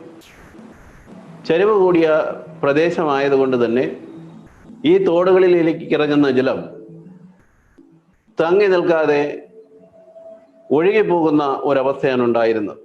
പഞ്ചായത്തിലെ ഭൂഗർഭ ജലവിധാനത്തിൻ്റെ അളവ് കുറഞ്ഞു വരുന്നത് പഠനങ്ങളിൽ നിന്നും ആൾക്കാരുടെ അനുഭവങ്ങളിൽ നിന്നും വ്യക്തമായിട്ടുണ്ട്. കൂടാതെ ജലസമൃദ്ധി പദ്ധതിയുടെ ഭാഗമായി നടത്തിയ ജല ഗുണനിലവാര പരിശോധനയിൽ പഞ്ചായത്തിന്റെ വിവിധ ഭാഗങ്ങളിലെ കിണറുകളിൽ ഉപ്പിന്റെ അംശം കണ്ടെത്തുകയും ചെയ്തിരുന്നു. ആയതിനാൽ ജലം ഭൂമിയിലേക്ക് ഇറക്കുവാൻ കഴിയുന്ന പ്രവർത്തനങ്ങളെ കുറിച്ചായി ആലോചന. തുടക്കത്തിൽ ധാരാളം മഴക്കുഴികൾ നിർമ്മിച്ച് എങ്കിലും ചെരിവ് കൂടുതലുള്ള പ്രദേശം ആയതിനാൽ 1-2 മഴയോടുകൂടി തന്നെ ഈ കുഴികൾ നികന്നു പോകുന്നത് സാധാരണമായിരുന്നു. തൽഫലമായി ഭൂഗർഭജലം കൂട്ടാനും കഴിഞ്ഞില്ല. ഈ പ്രതികൂലമായ സാഹചര്യത്തെ എങ്ങനെ നേരിടുമെന്നായി പിന്നീടുള്ള ചർച്ചകൾ. അപ്പോഴാണ് കാർഷിക കുളങ്ങളെ കുറിച്ചുള്ള ആശയം മുന്നോട്ട് വന്നത്. ഓരോ വാർഡിലും ഓരോ കാർഷിക കുളം നിർമ്മിക്കുക എന്നത് ഒരു പരിഹാര മാർഗമായി ചർച്ചയിൽ ഉരുത്തിരിഞ്ഞു വന്നു. MGNREGSന്റെ സഹായത്തോടു കൂടി കാർഷിക കുളങ്ങൾ നിർമ്മിക്കാനും തീരുമാനിച്ചു. തുടക്കത്തിൽ വലിയ കുളങ്ങൾ നിർമ്മിക്കുന്നതിനെതിരെ അഭിപ്രായങ്ങൾ ഉയർന്നു വന്നിരുന്നു. എന്നാൽ വേനൽക്കാലത്തും തങ്ങളുടെ കൃഷിയിടങ്ങളിൽ ജലലഭ്യത ഉണ്ടായതോടെ ജനങ്ങൾ ഇതിനെ സന്തോഷത്തോടെ അംഗീകരിക്കുകയായിരുന്നു.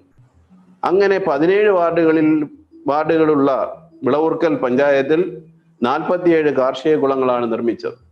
സ്ഥലത്തിന്റെ ലഭ്യതയും കിടപ്പും കണക്കാക്കി വിവിധ വലുപ്പത്തിലാണ് ഇവ നിർമ്മിച്ചത്.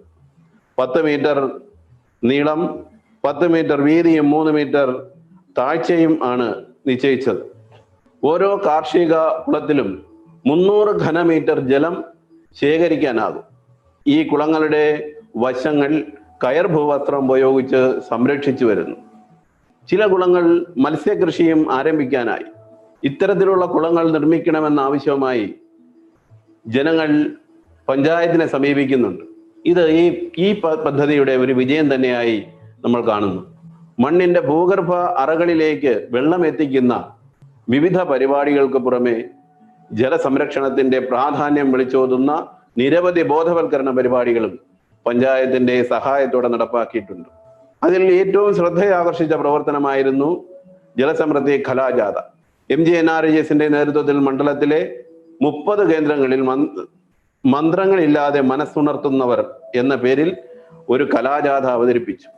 ജലസംരക്ഷണത്തിന്റെ പ്രാധാന്യം ജനങ്ങളിൽ വളരെ വേഗത്തിൽ മനസ്സിലാക്കുവാൻ കഴിയുന്ന ഗാനങ്ങളും ദൃശ്യങ്ങളും ഉൾപ്പെടുത്തിയാണ് കലാജാഥ അണിയിച്ചൊരുക്കിയത്. മണ്ഡലത്തിലെ കോളേജുകളിൽ നിന്നുള്ള വിദ്യാർത്ഥികളാണ് ഇതിൽ അഭിനയിച്ചത്. വളരെ നല്ല ജനസ്വീകാര്യതയാണ് ഈ കലാജാഥയ്ക്ക് പഞ്ചായത്തിലുടനീളം തന്നെ ലഭിച്ചത്. 30 മിനിറ്റ് നീളുന്ന ഈ പരിപാടിയിൽ ജലദൗർലഭ്യത്തെക്കുറിച്ചും ജലസംരക്ഷണത്തിന്റെ പ്രാധാന്യത്തെക്കുറിച്ചും MGNREGSലൂടെ നടപ്പാക്കുന്ന വിവിധ പദ്ധതികളെക്കുറിച്ചും പരിചയപ്പെടുത്തിയാണ് സംഘടിപ്പിച്ചത്. എല്ലാ സ്വീകരണ കേന്ദ്രങ്ങളിലും പങ്കെടുത്തവർ ജലപ്രതിജ്ഞ എടുത്താണ് പിരിഞ്ഞത്.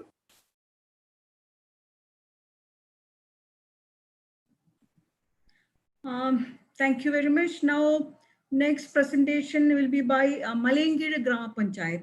Malengir Gram Panchayat is an agriculture village. The landscape includes small hills, slopes, plains and valleys. Many of the crops and intercrops that existed 3 decades ago have given way to long-term crops and cash crops. Many of the paddy fields were converted into coconut gardens and rubber plantation. I request Malengir Gram Panchayat to make their presentation. ജലത്തിൻ്റെ ഗുണനിലവാരം പരിശോധിക്കുന്നതിന് CCDUവിൻ്റെ സഹായത്താൽ പരിശോധിച്ചത് പഞ്ചായത്തിനെ സംബന്ധിച്ച് അതൊരു മികച്ച കാൽവെപ്പ് തന്നെയായിരുന്നു. അതിനുവേണ്ടി ആശാ വർക്കർമാർ, അംഗനവാടി വർക്കർമാർ, സ്കൂൾ കുട്ടികൾ, കുടുംബശ്രീ അംഗങ്ങൾ എന്നിവർക്ക് പരിശീലനം നൽകുകയും പരിശോധന കിറ്റുകൾ നൽകുകയും ചെയ്തു. വീടുകളുടെയും സ്ഥാപനങ്ങളുടെയും കിണറുകൾ, കുടിവെള്ള കിണറുകൾ അത്തരത്തിൽ പരിശോധിക്കപ്പെടുകയുണ്ടായി. 150 മുതൽ 200 വരെ വരുന്ന സാമ്പിളുകൾ ഓരോ വാർഡിലും പരിശോധിച്ചു. പ്രധാനമായും pH മൂല്യം, ക്ലോറൈഡ്, ഇരുമ്പ്, നൈട്രേറ്റുകൾ, ഫ്ലൂറൈഡുകൾ എന്നിവയുടെ സാന്നിധ്യം പരിശോധിച്ചപ്പോൾ കാണാൻ വേണ്ടി കഴിഞ്ഞു. ഇപ്പോൾ പഞ്ചായത്തിലെ ഒരു ഹയർ സെക്കൻഡറി സ്കൂളിൽ ഇത്തരത്തിലുള്ള പരിശോധന നടന്നു വരുന്നുണ്ട്. എടുത്തു പറയാവുന്ന മറ്റൊരു കാര്യം, ജലക്ഷാമം അതിരൂക്ഷമായിരുന്ന ചില പ്രദേശങ്ങളിൽ ചെറുകിട കുടിവെള്ള പദ്ധതികൾ നടപ്പിലാക്കാൻ വേണ്ടി കഴിഞ്ഞിട്ടുണ്ട്. കാട്ടാക്കട ജലസമൃദ്ധി പദ്ധതിയുടെ നിർദ്ദേശങ്ങൾ അനുസരിച്ച് ഭൂഗർഭ ജല വകുപ്പ് ശാസ്ത്രീയമായി പഠനം നടത്തിയതിനു ശേഷം ഈ പദ്ധതി തെരഞ്ഞെടുത്തു. ആദ്യഘട്ടത്തിൽ ഭൂഗർഭ ജല വകുപ്പ് പഠനം നടത്തുകയും 17 പ്രദേശങ്ങളിൽ 8 പദ്ധതി അനുയോജ്യമാണെന്ന് കണ്ടെത്തുകയും ഉണ്ടായി.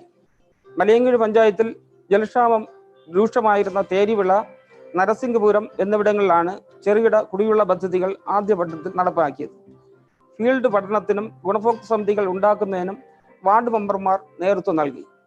വളരെ അകലിൽ നിന്ന് തലച്ചുവടായി കുടിവെള്ളം എത്തിച്ചിരുന്ന നാട്ടുകാർക്ക് പദ്ധതി വളരെ അനുഗ്രഹമായി മാറി. റെക്കോർഡ് വേഗത്തിലാണ് ഈ പദ്ധതി ഭൂഗർഭ ജല വകുപ്പ് പൂർത്തിയാക്കിയത്. ഇതിനുള്ള ചെലവ് വഹിച്ചതും വകുപ്പ് തന്നെയായിരുന്നു. ഒരു ജലസ്രോതസ്സിൽ നിന്ന് ജലം പമ്പ് ചെയ്ത് ഉയരത്തിൽ നിർമ്മിച്ച ടാങ്കിലേക്ക് എത്തിക്കുകയും പൈപ്പ് വഴി അത് ജനങ്ങൾക്ക് എത്തിക്കുകയും ചെയ്തു. കയർപ്പ് വസ്ത്രം ഉപയോഗിച്ച് കുളങ്ങൾ, തോടുകൾ എന്നിവയുടെ ഭിത്തി സംരക്ഷിക്കുന്നത് പഞ്ചായത്തിൽ പരീക്ഷണ അടിസ്ഥാനത്തിലാണ് ആദ്യം നടപ്പിലാക്കിയത്. ഇതിനായി കുളങ്ങളുടെയും തോടുകളുടെയും വശങ്ങൾ വൃത്തിയാക്കുന്നതിനുള്ള പ്രവർത്തനങ്ങൾ MGNREGS പദ്ധതി ഉൾപ്പെടുത്തി വിജയകരമായി നടപ്പിലാക്കുകയും ചെയ്തു. മണ്ഡലത്തിൽ ആദ്യമായി കയർപ്പ് വസ്ത്രം വിരിക്കുന്നതിനുള്ള നടപടികൾ ആരംഭിച്ചത് വിളപ്പിൽ പഞ്ചായത്തിലെ മിണ്ണങ്കോട് കുളം, കാട്ടാക്കട പഞ്ചായത്തിലെ ചിറക്കുഴി കുളം എന്നിവയാണ്. ദേശീയ കയർ ഗവേഷണ ഇൻസ്റ്റിറ്റ്യൂട്ടാണ് സഹായം നൽകിയത്. മലയങ്കീഴ് ഗ്രാമപഞ്ചായത്തിനെ സംബന്ധിച്ചാണെങ്കിൽ പ്രമുഖ ജലസ്രോതസ്സായ അണപ്പാട് തോടാണ് ഇതിനായി തെരഞ്ഞെടുത്തത്. തോട് വശങ്ങളിൽ ചരിവ് ക്രമീകരിക്കുന്നതിനുള്ള നടപടികൾ MGNREGS എഞ്ചിനീയർമാർ നൽകുകയും തുടർന്ന് തോടിന്റെ 6 കിലോമീറ്റർ നീളത്തിൽ കയർ ഭൂവസ്ത്രം വിരിക്കുകയും ചെയ്തു. പഞ്ചായത്തിലെ അനവധി തോടുകളും കുളങ്ങളും ഇത്തരത്തിൽ സംരക്ഷിച്ചിട്ടുണ്ട്. ജലസ്രോതസ്സുകളുടെ സംരക്ഷണത്തോടൊപ്പം കയർ മേഖലയിൽ ഉൽപാദനം വർദ്ധിപ്പിക്കുന്നതിനും ജനങ്ങളുടെ തൊഴിലവസരങ്ങൾ കൂടുതൽ സൃഷ്ടിക്കുന്നതിനും ഈ പദ്ധതി വളരെയേറെ പ്രയോജനം ചെയ്യുന്നുള്ളത് എടുത്തു പറയത്തക്ക കാര്യം തന്നെയാണ്. Thank you. Next presentation is by Kattakkada Gram Panchayat. The paddy fields of Amachal Ela was once known as the rice bowl of Kattakkada, but the paddy cultivation came to a standstill over time due to various reasons. One of the major reasons was the unavailability of water. Now a lift irrigation scheme is in the final phase by which Gram Panchayat is planning to bring back paddy cultivation in 20 hectares. I request Gram Panchayat to do the presentation. പറ്റാത്ത ഉറവയ്ക്കായി ജലസമൃദ്ധി എന്ന പദ്ധതി ലക്ഷ്യം ഉൾക്കൊണ്ടുകൊണ്ട് നദികൾ സംരക്ഷിക്കുന്നതോടൊപ്പം തന്നെ ജനങ്ങളിൽ അവബോധം സൃഷ്ടിക്കുന്നതിന് നമുക്ക് കഴിഞ്ഞിട്ടുണ്ട്. അതിൻ്റെ പ്രധാനമായി പുഴ നടത്തം ജില്ലാ കളക്ടർ വസുകിയുടെ നേതൃത്വത്തിൽ MLA, ലാൻഡ് യൂസ് ബോർഡിൻ്റെ അംഗങ്ങൾ, മറ്റ് ജനപ്രതിനിധികൾ എല്ലാവരുമായി പുഴ നടത്തം നടത്തുകയും ജനങ്ങളിൽ അവബോധം സൃഷ്ടിക്കുകയും ചെയ്തിട്ടുണ്ട്. ഈ പുഴ നടത്തത്തിനോടൊപ്പം തന്നെ നമ്മുടെ NRGS തൊഴിലാളികളും NCC കുട്ടികളും NSSൻ്റെ കുട്ടികളും ഒക്കെ നമ്മുടെ ഈ തോടിനോടൊപ്പം ചേർന്ന് തടയണ നിർമ്മിക്കുന്നതിനും തോട് വൃത്തിയാക്കുന്നതിൻ്റെ ഭാഗമായി നടക്കുകയും അത് പൊതുജനങ്ങൾ ഏറ്റെടുക്കുകയും രാഷ്ട്രീയ പ്രവർത്തകരും പൊതുജനങ്ങളും NRGSൻ്റെ തൊഴിലാളികളും കുടുംബശ്രീ പ്രവർത്തകരും എല്ലാം ഇതിൽ സജീവമായി പങ്കെടുക്കുകയും ഇതിൻ്റെ നേട്ടം തന്നെ കാണാൻ കഴിഞ്ഞത് പൊതുജനങ്ങൾ പലയിടങ്ങളിലായി ഭക്ഷ്യധാന്യങ്ങൾ വെച്ച് മുഴുവൻ ആളുകൾക്കും സന്തോഷകരമായി കൊടുക്കാൻ കഴിഞ്ഞു. ലഘുഭക്ഷണത്തിനോടൊപ്പം ജനങ്ങൾ ഏറ്റെടുത്ത ഒരു കാര്യമാണ് ജലസംരക്ഷണ പ്രതിജ്ഞ. വളരെ നല്ല രീതിയിൽ അവരത് ഏറ്റെടുക്കുകയും ആ രീതിയിൽ പ്രവർത്തിക്കാൻ അവർ ഒരുങ്ങുകയും ചെയ്തു. കൊല്ലൂട് വാർഡിൻ്റെ തോട്, അതായത് വലിയ തോട് എന്ന് പറയുന്ന ആ സ്ഥലത്ത് നിന്ന് തുടങ്ങിയതാണ്. വളരെ ജലം ദൗർബല്യമുള്ള ഈ സ്ഥലത്ത് വളരെ ജലസമൃദ്ധിയുടെ പദ്ധതിയായി പുഴ നടത്തത്തിനോടൊപ്പം തന്നെ ഇത് നടക്കുകയും തലയണകൾ കെട്ടുകയും അവിടെ കടുവക്കുഴി മുതൽ കല്ലുവരമ്പ് വരെയുള്ള തോടാണ് ഇപ്പോൾ നിലവിൽ എല്ലാ വർഷവും വെള്ളം സുലഭമായി ലഭിക്കത്തക്ക രീതിയിലുള്ള പ്രവർത്തനം ജലസമൃദ്ധിയുടെ ഭാഗമായി നടത്തിയത്. വളരെ നല്ല രീതിയിൽ ഇപ്പോൾ വെള്ളം ലഭ്യമാക്കിക്കൊണ്ടിരിക്കുകയാണ്. നെൽകൃഷിയുടെ കേന്ദ്രമായിരുന്ന 100 ഏക്കറിലധികം കൃഷി ഉണ്ടായിരുന്ന ആമച്ചൽ ഏലയിലെ നെൽകൃഷി പല കാരണങ്ങൾ കൊണ്ട് അവസാനിപ്പിക്കാനുണ്ടായിരുന്നു. ഇതിൽ ഏറ്റവും പ്രധാനമായ കാരണം ജലദൗർബല്യമാണ്.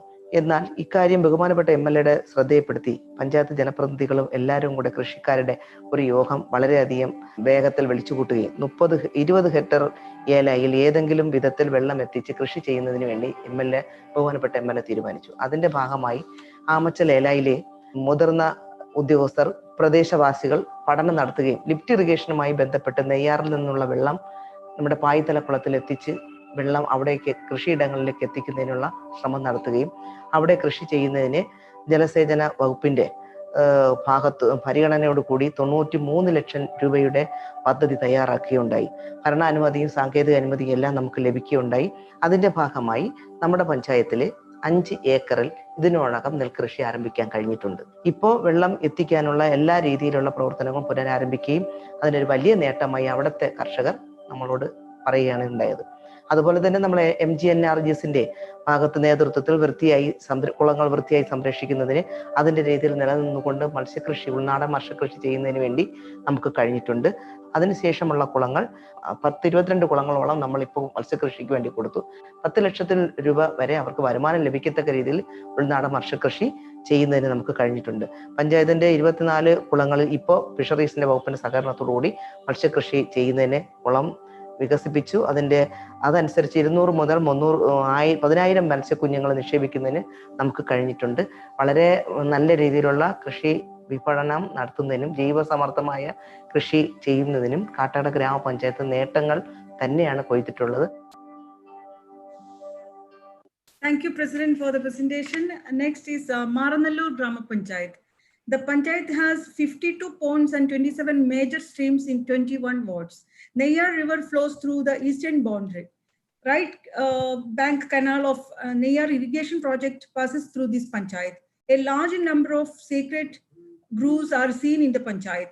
The Panchayat is developing a model biodiversity project.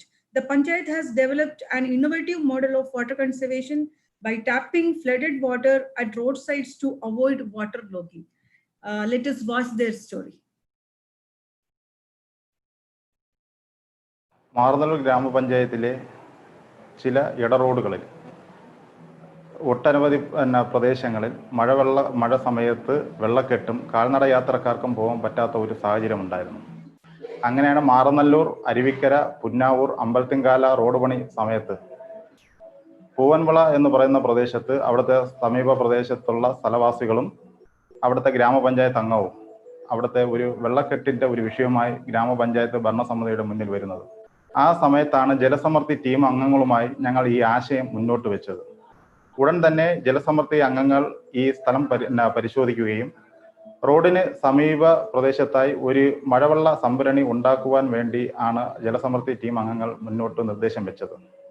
അപ്പോഴാണ് ആ അമ്പലത്തിങ്കാല റോഡ് പണി നടക്കുന്ന സമയത്ത് PWD ഉദ്യോഗസ്ഥരുമായി ചേർന്നുകൊണ്ട് 4 മീറ്റർ നീളവും 1.5 മീറ്റർ വീതിയും 2 മീറ്റർ താഴ്ചയുള്ള ഒരു കുഴി ഒരു റോഡിന്റെ വശത്തായി നിർമ്മിക്കുവാൻ വേണ്ടി അവർ പ്ലാൻ തയ്യാറാക്കുകയും അവർ തന്നെ ആ ജോലി ഏറ്റെടുക്കുകയും ചെയ്തു. അതിനുശേഷം കോൺക്രീറ്റ് സ്ലാബ് കൊണ്ട് മൂടുകയും ജലം മണ്ണിലേക്ക് സാവധാനം അരിച്ചിറങ്ങുന്ന ഒരു കാഴ്ചയാണ് കാണുവാൻ സാധിച്ചത്. വളരെ വിചിത്രമായ ഒരു സംഭവം എന്നുള്ള രീതിയിൽ അതിനുശേഷം വെള്ളക്കെട്ടിന് ഒരു ശാശ്വത പരിഹാരം കാണുകയും സമീപ പ്രദേശത്തുള്ള കിണറുകളുടെ ജലനിരപ്പ് ഉയർത്തുവാനും ഈ പദ്ധതി കൊണ്ട് സാധിക്കുകയും ചെയ്തു. അതുപോലെ തന്നെ ഹരിത കേരള മിഷന്റെ സാങ്കേതിക മേൽനോട്ടത്തിൽ സംസ്ഥാന ഭൂവിനിയോഗ ബോർഡ്, ദേശീയ ഗ്രാമീണ തൊഴിലുറപ്പ് പദ്ധതി, കൃഷി വകുപ്പ്, തദ്ദേശ സ്വയംഭരണ സ്ഥാപനങ്ങൾ തുടങ്ങി വിവിധ ഓഫീസുകളുടെ സഹായത്തോടു കൂടി മണ്ഡലത്തിലെ വിദ്യാലയങ്ങൾ ഹരിത വിദ്യാലയം ആക്കുക എന്ന ആശയം ആവിഷ്കരിച്ച് നടപ്പിലാക്കി വരുന്നു. കൃത്രിമ ഭൂജലപോഷണം, റീചാർജ് പിറ്റുകൾ, ജലസാക്ഷരത എന്നിവ ജലസംരക്ഷണത്തിന്റെ ഭാഗമായി ചെയ്തു വരുന്നു. സ്കൂളുകളിൽ ഉപയോഗശൂന്യമായ പേപ്പർ, പേന, പ്ലാസ്റ്റിക് എന്നിവ പ്രത്യേകം ശേഖരിക്കുന്നതിന് വേണ്ട ബാസ്ക്കറ്റുകൾ ശുചിത്വ മിഷൻ സ്കൂളുകൾ നൽകി ജൈവ മാലിന്യ സംസ്കരണത്തിനായി നമ്മുടെ സമീപ പ്രദേശത്ത് സ്ഥിതി ചെയ്യുന്ന മാറനല്ലൂർ DVNMM സ്കൂളിൽ തുമ്പൂർ മൊഴി പ്ലാന്റ് സ്ഥാപിച്ചു. സംസ്ഥാന ഹോർട്ടിക്കൾച്ചറൽ മിഷന്റെ നേതൃത്വത്തിൽ ചെടിച്ചട്ടികളിൽ പച്ചക്കറി തൈകൾ സ്കൂളുകളിലേക്ക് നൽകുകയും ചെയ്തു. സ്കൂളുകളിൽ ഉണ്ടാകുന്ന പാഴ്ജലം സംസ്കരിക്കുന്നതിനായി സോക്ക് പിറ്റുകൾ നിർമ്മിച്ചത് ദേശീയ ഗ്രാമീണ തൊഴിലുറപ്പ് പദ്ധതി പ്രകാരമാണ്. പഞ്ചായത്തിലെ 4 സ്കൂളുകൾ എനർജി മാനേജ്മെന്റ് സെന്റർ സഹായത്തോടു കൂടി ഊർജ ഓഡിറ്റ് നടത്തുകയും LED ബൾബുകൾ വിതരണം ചെയ്യുകയും ചെയ്തു. പഞ്ചായത്തിന്റെ നേതൃത്വത്തിൽ ജലസമൃദ്ധി പ്രോജക്റ്റിന്റെ മറ്റൊരു സുപ്രധാന ഘടകമായിരുന്നു മാറനല്ലൂർ ഗ്രാമപഞ്ചായത്തിലെ കുക്കുരിപ്പാറ സ്ഥിതി ചെയ്യുന്ന പ്രദേശത്ത് ഒരു ഉദ്യാനം നിർമ്മിക്കുക എന്നത്. പഞ്ചായത്തിൽ രൂപീകരിച്ചിട്ടുള്ള ബയോഡൈവേഴ്സിറ്റി ബോർഡും കാട്ടാക്കട ക്രിസ്ത്യൻ കോളേജിന്റെ ബോട്ടണി സുവോളജി ഡിപ്പാർട്ട്മെന്റുകളുടെ അധ്യാപകരും വിദ്യാർത്ഥികളും ചേർന്ന് ഈ പ്രദേശത്ത് നിലവിലുള്ള ജൈവ സമ്പത്തിനെ കുറിച്ച് പഠനം നടത്തുകയും റിപ്പോർട്ട് തയ്യാറാക്കി സമർപ്പിക്കുകയും ചെയ്തു. ജൈവ വൈവിധ്യ മേഖലയിലായി ഈ പ്രദേശത്തെ വികസിപ്പിക്കുന്നതിന് വേണ്ടിയുള്ള plan Jawaharlal Nehru tropical botanic garden and research institute തയ്യാറാക്കുകയും ചെയ്തു. തൊഴിലുറപ്പ് പദ്ധതിയിലെ തൊഴിലാളികളുടെ സഹായത്തോട് ആവശ്യമായ മനുഷ്യാധ്വാനം നൽകി സംയോജിത പദ്ധതിയുടെ ഒരു മാതൃക കൂടിയാണ് ഇത്. Thank you for the presentation. Next is our last presentation, which is by Pallichal Grama Panchayat. Mukkundimala, one of the important hills of the district, is also located in this panchayat. Including this, there are number of quarries in this panchayat. Drinking water scarcity was a major issue in these locations. The panchayat has developed a low-cost technology of recharging.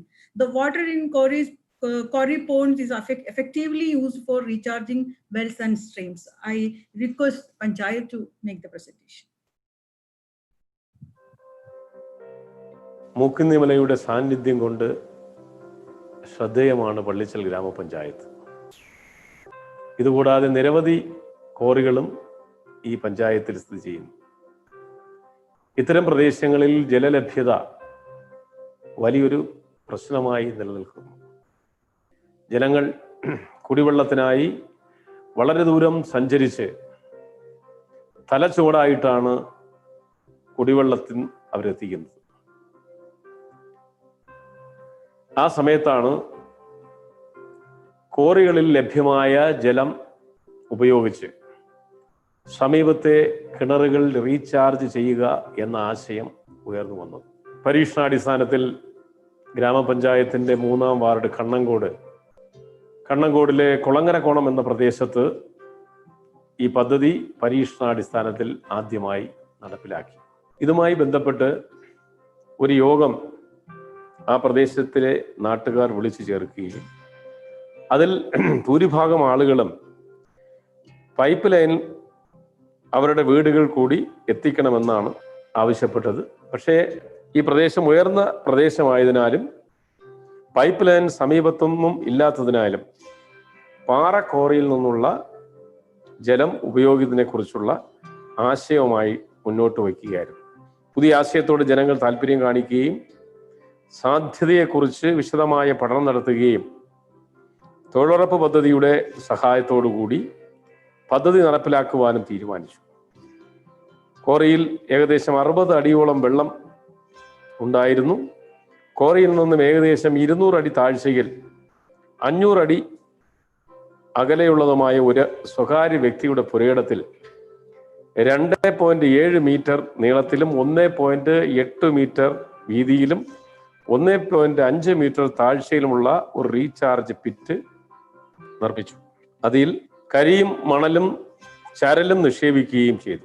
അതിനുശേഷം ഒരു പൈപ്പിലൂടെ കോറിയിലെ വെള്ളം ഗുരുത്വാകർഷണ തത്വം അടിസ്ഥാനമാക്കി recharge പിറ്റിലേക്ക് എത്തിച്ചു. ഒരു tap ഉപയോഗിച്ച് ജലത്തിൻ്റെ ലഭ്യത ആവശ്യാനുസരണം നിയന്ത്രിക്കുകയും ചെയ്തു. ഈ പിറ്റിലെ ജലം സാവധാനം മണ്ണിലേക്ക് ഊർന്നിറങ്ങി കിണറുകളിൽ ലഭ്യമായപ്പോൾ സഫലമായത് 14 കുടുംബങ്ങളുടെ ദീർഘനാളത്തെ ആഗ്രഹമായിരുന്നു. 8,000 രൂപ മാത്രം ചെലവിട്ടാണ് 14 കിണറുകളിൽ വറ്റാത്ത ഉറവ ഉറപ്പാക്കാൻ കഴിഞ്ഞത്. ഗ്രാമപഞ്ചായത്തിലെ മറ്റൊരു കോറിയിൽ നിന്നുള്ള ജലം സമീപത്തെ കൈത്തോടിലെത്തിച്ച് തോടിൽ ചെറിയ തടയണകൾ നിർമ്മിച്ചുകൊണ്ട് ജലത്തെ പിടിച്ചു നിർത്തി സമീപത്തെ കിണറുകളിലേക്ക് ഊർന്നിറങ്ങാൻ സഹായിച്ചു. അതിലൂടെ വേനൽക്കാലത്തെ കിണറുകളിൽ ജലലഭ്യത ഉറപ്പുവരുത്തുവാൻ കഴിഞ്ഞു. 15ഓളം കോറികളുള്ള നമ്മുടെ ഗ്രാമപഞ്ചായത്തിലെ പല തോടുകളും ഇത്തരത്തിൽ ജലലഭ്യത ഉറപ്പാക്കാനുള്ള ശ്രമങ്ങൾ പുരോഗമിക്കുകയാണ്. പഞ്ചായത്തിനെ സംബന്ധിച്ച് ജലസമൃദ്ധിയുടെ സാങ്കേതിക സഹായം ലഭ്യമായതോടെ കൈവരിക്കാനായ ഒരു നേട്ടം തോടുകളിലെ നീരൊഴുക്ക് വർദ്ധിപ്പിക്കാനായി എന്നതാണ്. 1-ാം നിര 2-ാം നിര ചാലുകളിൽ പ്രാദേശികമായി ലഭ്യമാകുന്ന വസ്തുക്കൾ ഉപയോഗിച്ച് താൽക്കാലിക തടയണകൾ ആണ് നിർമ്മിച്ചിരിക്കുന്നത്. ഇത്തരത്തിലുള്ള തടയണകൾ കൈത്തോടുകളിൽ ജലലഭ്യത ഉറപ്പാക്കിയത് ജനങ്ങൾ നേരിട്ട് കണ്ട കാഴ്ചയാണ്. ജലസമൃദ്ധി പദ്ധതിയിലൂടെ വാട്ടർ റിസോഴ്സ് മാനേജ്മെന്റ് പ്ലാൻ പ്രകാരം ഈ പ്രവർത്തനങ്ങൾ നടത്തുന്നത്. ഈ പ്രവർത്തനത്തിന് നേതൃത്വം കൊടുക്കുന്നത് തൊഴിലുറപ്പ് പദ്ധതിയാണ്. അതിനുവേണ്ട സാങ്കേതിക സഹായങ്ങൾ നൽകുന്നത് മണ്ണ് സംരക്ഷണ വകുപ്പും ഭൂവിനിയോഗ ബോർഡുമാണ്. Thank you for the presentation. Now it is time for the responses from our panelists. First, I would request Dr. Srikumar Chattopadhyaya to share his valuable comments.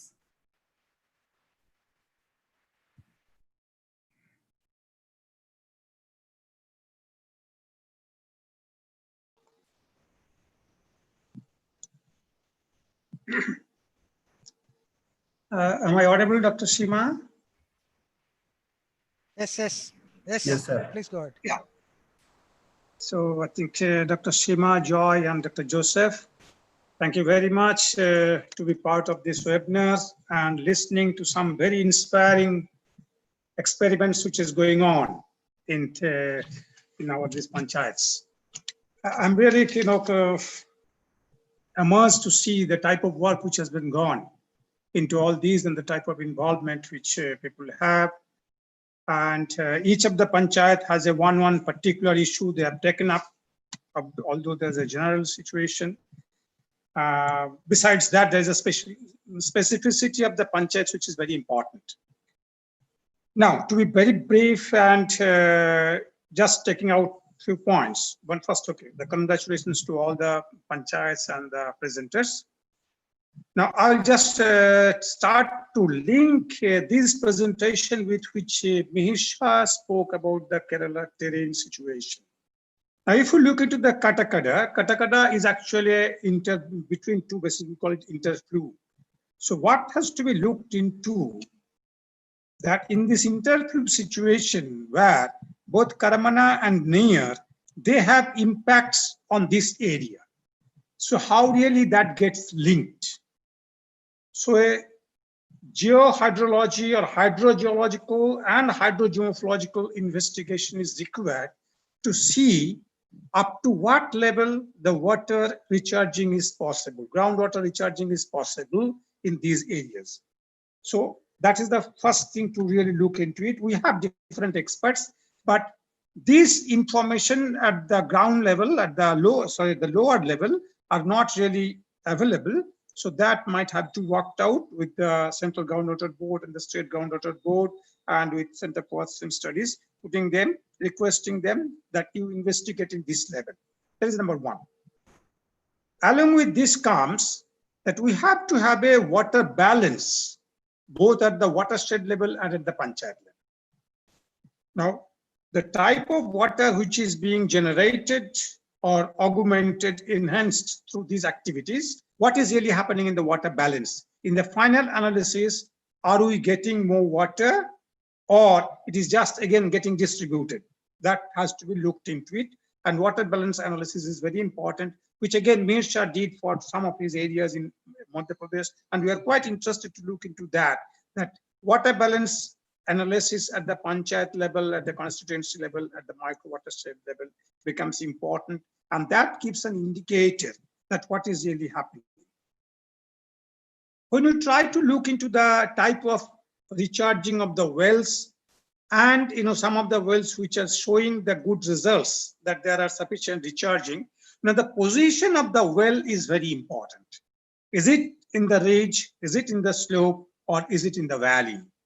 So recharging of the wells and their position has to be linked, because this linkage is very important, because most of the time what we see is that water gets accumulated in the valley area, and valley area shows some significant amount of recharging, but not in the upstreams, that in the up the slope, which has to be really linked and try to look into it. When you talk about the pond management, pond has a catchment. Pond does not stand individually. From a surrounding catchments, it receives the water. So when you look into the water quality, the type of land use practices which is happening surrounding the pond, the houses and the habitations, what is surrounding the pond, they will also impact them. So that need to be really looked into gradually, because you are already having the micro watershed. Now the pond also have a catchment and the watershed for individual ponds, and that link to this micro watershed will provide us an idea how a pond is getting its water, its quality is getting affected, and up to what level the water can be in the pond. Now, in all these areas, there's a tremendous amount of a growth of the settlements. Population growth is there, new houses are coming up, settlements have been developed. So there's a surface water sort of a generation, surface runoff generation. In one of the panchayat, they try to look into from the road, what is really happening, and they try to harvest that water. So these need to be looked into it, that in status of the surface runoff and the roof water, because recharging and the pitting, along with that, the roof water harvesting becomes a part of it, and try to look into this, how it is really coming up. Now, what is important in all these things, that tremendous amount of data has been generated. There are a lot of scientific backing into it, but there are a little bit here and there to really to look into it and then connect them. That, okay, this has to be strengthened, this has to be looked into it, and this has to be looked into it. So those are important parameters which has to be kept in our mind, and when you try to look into the total resource augmentation. Now, if you try to look into from the other point of view, say not from the technical, which is rock type or groundwater or all these things, not look at this one, that the enhanced water resources which is coming up, whether they are contributing to generate high amount of a biomass, whether the biomass density is increasing. That has to be looked, because finally the water harvesting which you are doing, that is helping one in our drinking water situation, in also total water resources and expressed through the biomass generation, whether our biomass generation has increased or what is really happening to the status. Because the moment water increases and vegetation increases, there will be a certain amount of evapotranspiration also increases. So it needs to be looked into the totality in the through the water balance, and then what is happening in these areas, biomass production, and also in the case of a soil moisture development. What you look into this, if you look into from the other point of view, that how really this process is going to be institutionalized. Now the panchayat is playing a big role. That's a very important thing. But there are supports from the other departments. There are supports from the, like MLA. There are supports from the land use board. There are supports from all these things. How we institutionalize the process needs to continue it. That whether it will continue, or is there a hiccup on that? Is there a loose end which has to be looked into it, which comes into the sustainability issue? That when you try to do a sustainable development on this one, or try to look into the integrated river water management, sustainability of the integrated river water management has to be looked into it, how the institutional backup will come in future, and how do we continue this activity further. Then there comes that if we have the excess amount of water, how do you plan to use that? How do you plan to use that? Is whether we are increasing the irrigation intensity, or we are meeting the demand of the sort of drinking water from the local area. So there's a demand and supply, these two, demand, supply, and the generation. So we have a water generation, water augmentation, we have a demand, and we have a supply. These three things need to be looked into together, and that comes. Now the new structures when you are trying to develop, there's a issue of the ownership, that how the ownership issue will be handled here. That has to be also looked into it. So role of the panchayat, which is today, which is proactive, how to continue in future. Is there always, because we have seen some of the very, very successful watershed management activities in other parts of India. The support came out, then they almost collapsed. One of the biggest things is the Shukumajar in Haryana, which is totally collapsed. After it good success for 15 years it ran, then it collapsed because the institutional process really went there. So one side is the technical issue. There are some loose ends which has to be really strengthened, taking the support of the technical institutes and to strengthen this one. The second is to look into the management and the governance side, that how really this process can be sustained and it can be continued so that it becomes a really sustainable model. Thank you very much. Thank you, Dr. Srikumar Chattopadhyaya. Now I request Srimati Rani VR, Senior Hydrogeologist in the Groundwater Board, to make her comments. Please unmute. Is it audible for you, ma'am? Sure. Hello. Yes. Good evening. Good evening, everybody. So first, I should appreciate the organizers for giving me an opportunity to attend such a wonderful webinar, and inaugurated by such a wonderful person, Mihir Shah sir. And he was also a part of the Central Groundwater Board in some way when he was at the Planning Commission. And I wish to appreciate the Panchayat Land Use Board Commissioner, as well as the Panchayat members, Health Kerala Mission, and whoever have involved in this very amazing project. And the main attraction, what I found in this, is the high community participation. That's really the backbone of this success for this tremendous work carried out by the Land Use Board as well as the high participation by the MLA of this constituency also. And one thing I have noticed is the convergence of the schemes I can found out. That is, earlier we used to think the surface water as the groundwater as a separate entity. And in this project, there was an attempt to join or bring into under one roof, that is the surface water and the groundwater. That's one thing has to be appreciated. And then whatever that, just I want to link my views to the inaugural address as well as by the opinions by the previous speaker also.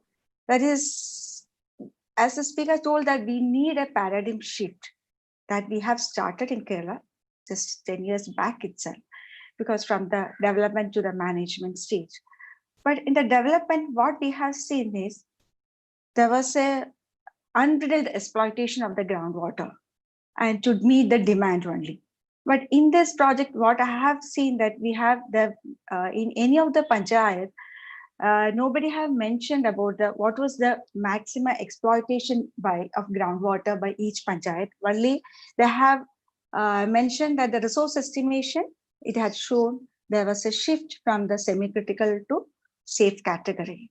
Okay, that is a part of the appreciable work by the groundwater management measures. But what I mean that we should have a generally, when the commissioner have explained that he mentioned that around 45,000 of duct wells are there. And what about the bore wells? Because duct wells we are exploiting from the top aquifer, and we don't have an idea about how much water is extracting from the deeper aquifer. Okay, why it is so? Because this entire Kattakkada constituency is falling in a midland area, and the main constraints of the midland area, we know that slope is a main factor, and the limited thickness of the aquifer to store whatever we have done as taken as for the artificial recharge. That is a limitation that's in the midland topography. And even if we are not considering that how much water we are extracting from the deeper aquifer, and if there is any interconnection existing between the deeper aquifer, that is the weathered as well as the semi-fractured aquifers, to the upper aquifer, that is the aquifer zone tapping the duct wells, if we are not considering it, sometimes there may be a chances for the water, whatever we are recharging in the upper aquifer may be gone directly to the deeper aquifers, and it may be finally debouching into our Arabian Sea. That is our condition. Our terrain is such a way that the slope is very high, and the water, whatever we get on the land will be going as a surface runoff. So there should be a budgeting on the how much is the surface runoff in each panchayat that has to be taken care of. And regarding the tremendous work done by lot of conservation work has been done. That is, a farm ponds has been constructed. There is a rejuvenation of the traditional water bodies is there. And nobody have mentioned about what is the policy measures taken care to follow up all these activities. Because majority of the MGNREG works, I have seen that in many areas, they have gone for the rain pits. What we have seen in this scenario nowadays in Kerala state is, when we had started the groundwater management activities, everyone is a manager, groundwater manager. No one will take the opinion from any technical expert, and nobody is aware of what is the slope or what is the topography of a particular terrain, and they will go for a rain pits. We can see, if we take our examples in the case of the landslides that occurred in last 2 or 3 years, we can see that what happened. Because within the private plots itself, somebody might have done the check dams. So what I feel is there should be a good policy measures for this sustainable management of all these structures, whatever had constructed under this scheme in the Kattakkada Panchayat. And there should be a water budgeting also, because as the Kattakkada constituency is falling in the 2 drainage basin, the budgeting has to be done separately for each basin. Then only we will have give a broad picture about that. What is the utilization? how it has affected the groundwater regime of that area, and appreciate the Nizamuddin Sir's work that he was able to show that groundwater regime, some of the area has improved. But there's a doubt regarding that. What about the groundwater monitoring network wells established by the Land Use Board, and what's the distance from the monitoring well to the structures? So we have to first check it that whether the monitoring stations are under the influence of these structures or not. Then only we can claim that it has an effect on it. That has to also be taken care of. And then regarding the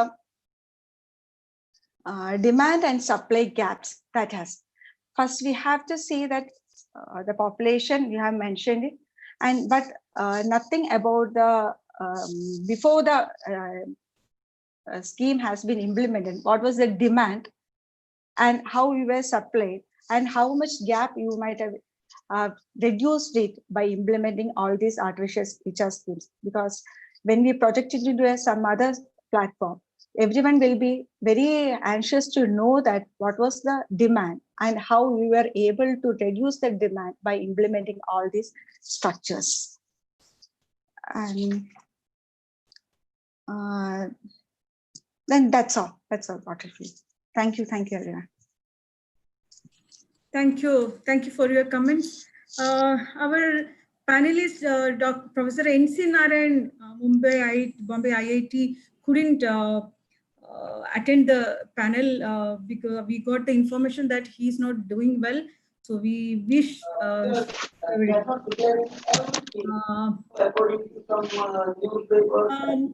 panelists have raised many questions and shared their consent on specific issues regarding the project. I hope Sri Nizamuddin, Honorable MLA, and our elected representatives will respond to their queries.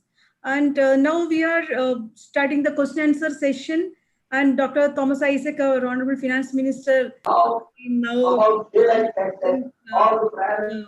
panel. So I would request Dr. Joseph, Director Gift, to lead the question and answer session. So that is one thing. During this period, major states where the migrants were Dr. Dr. Joseph,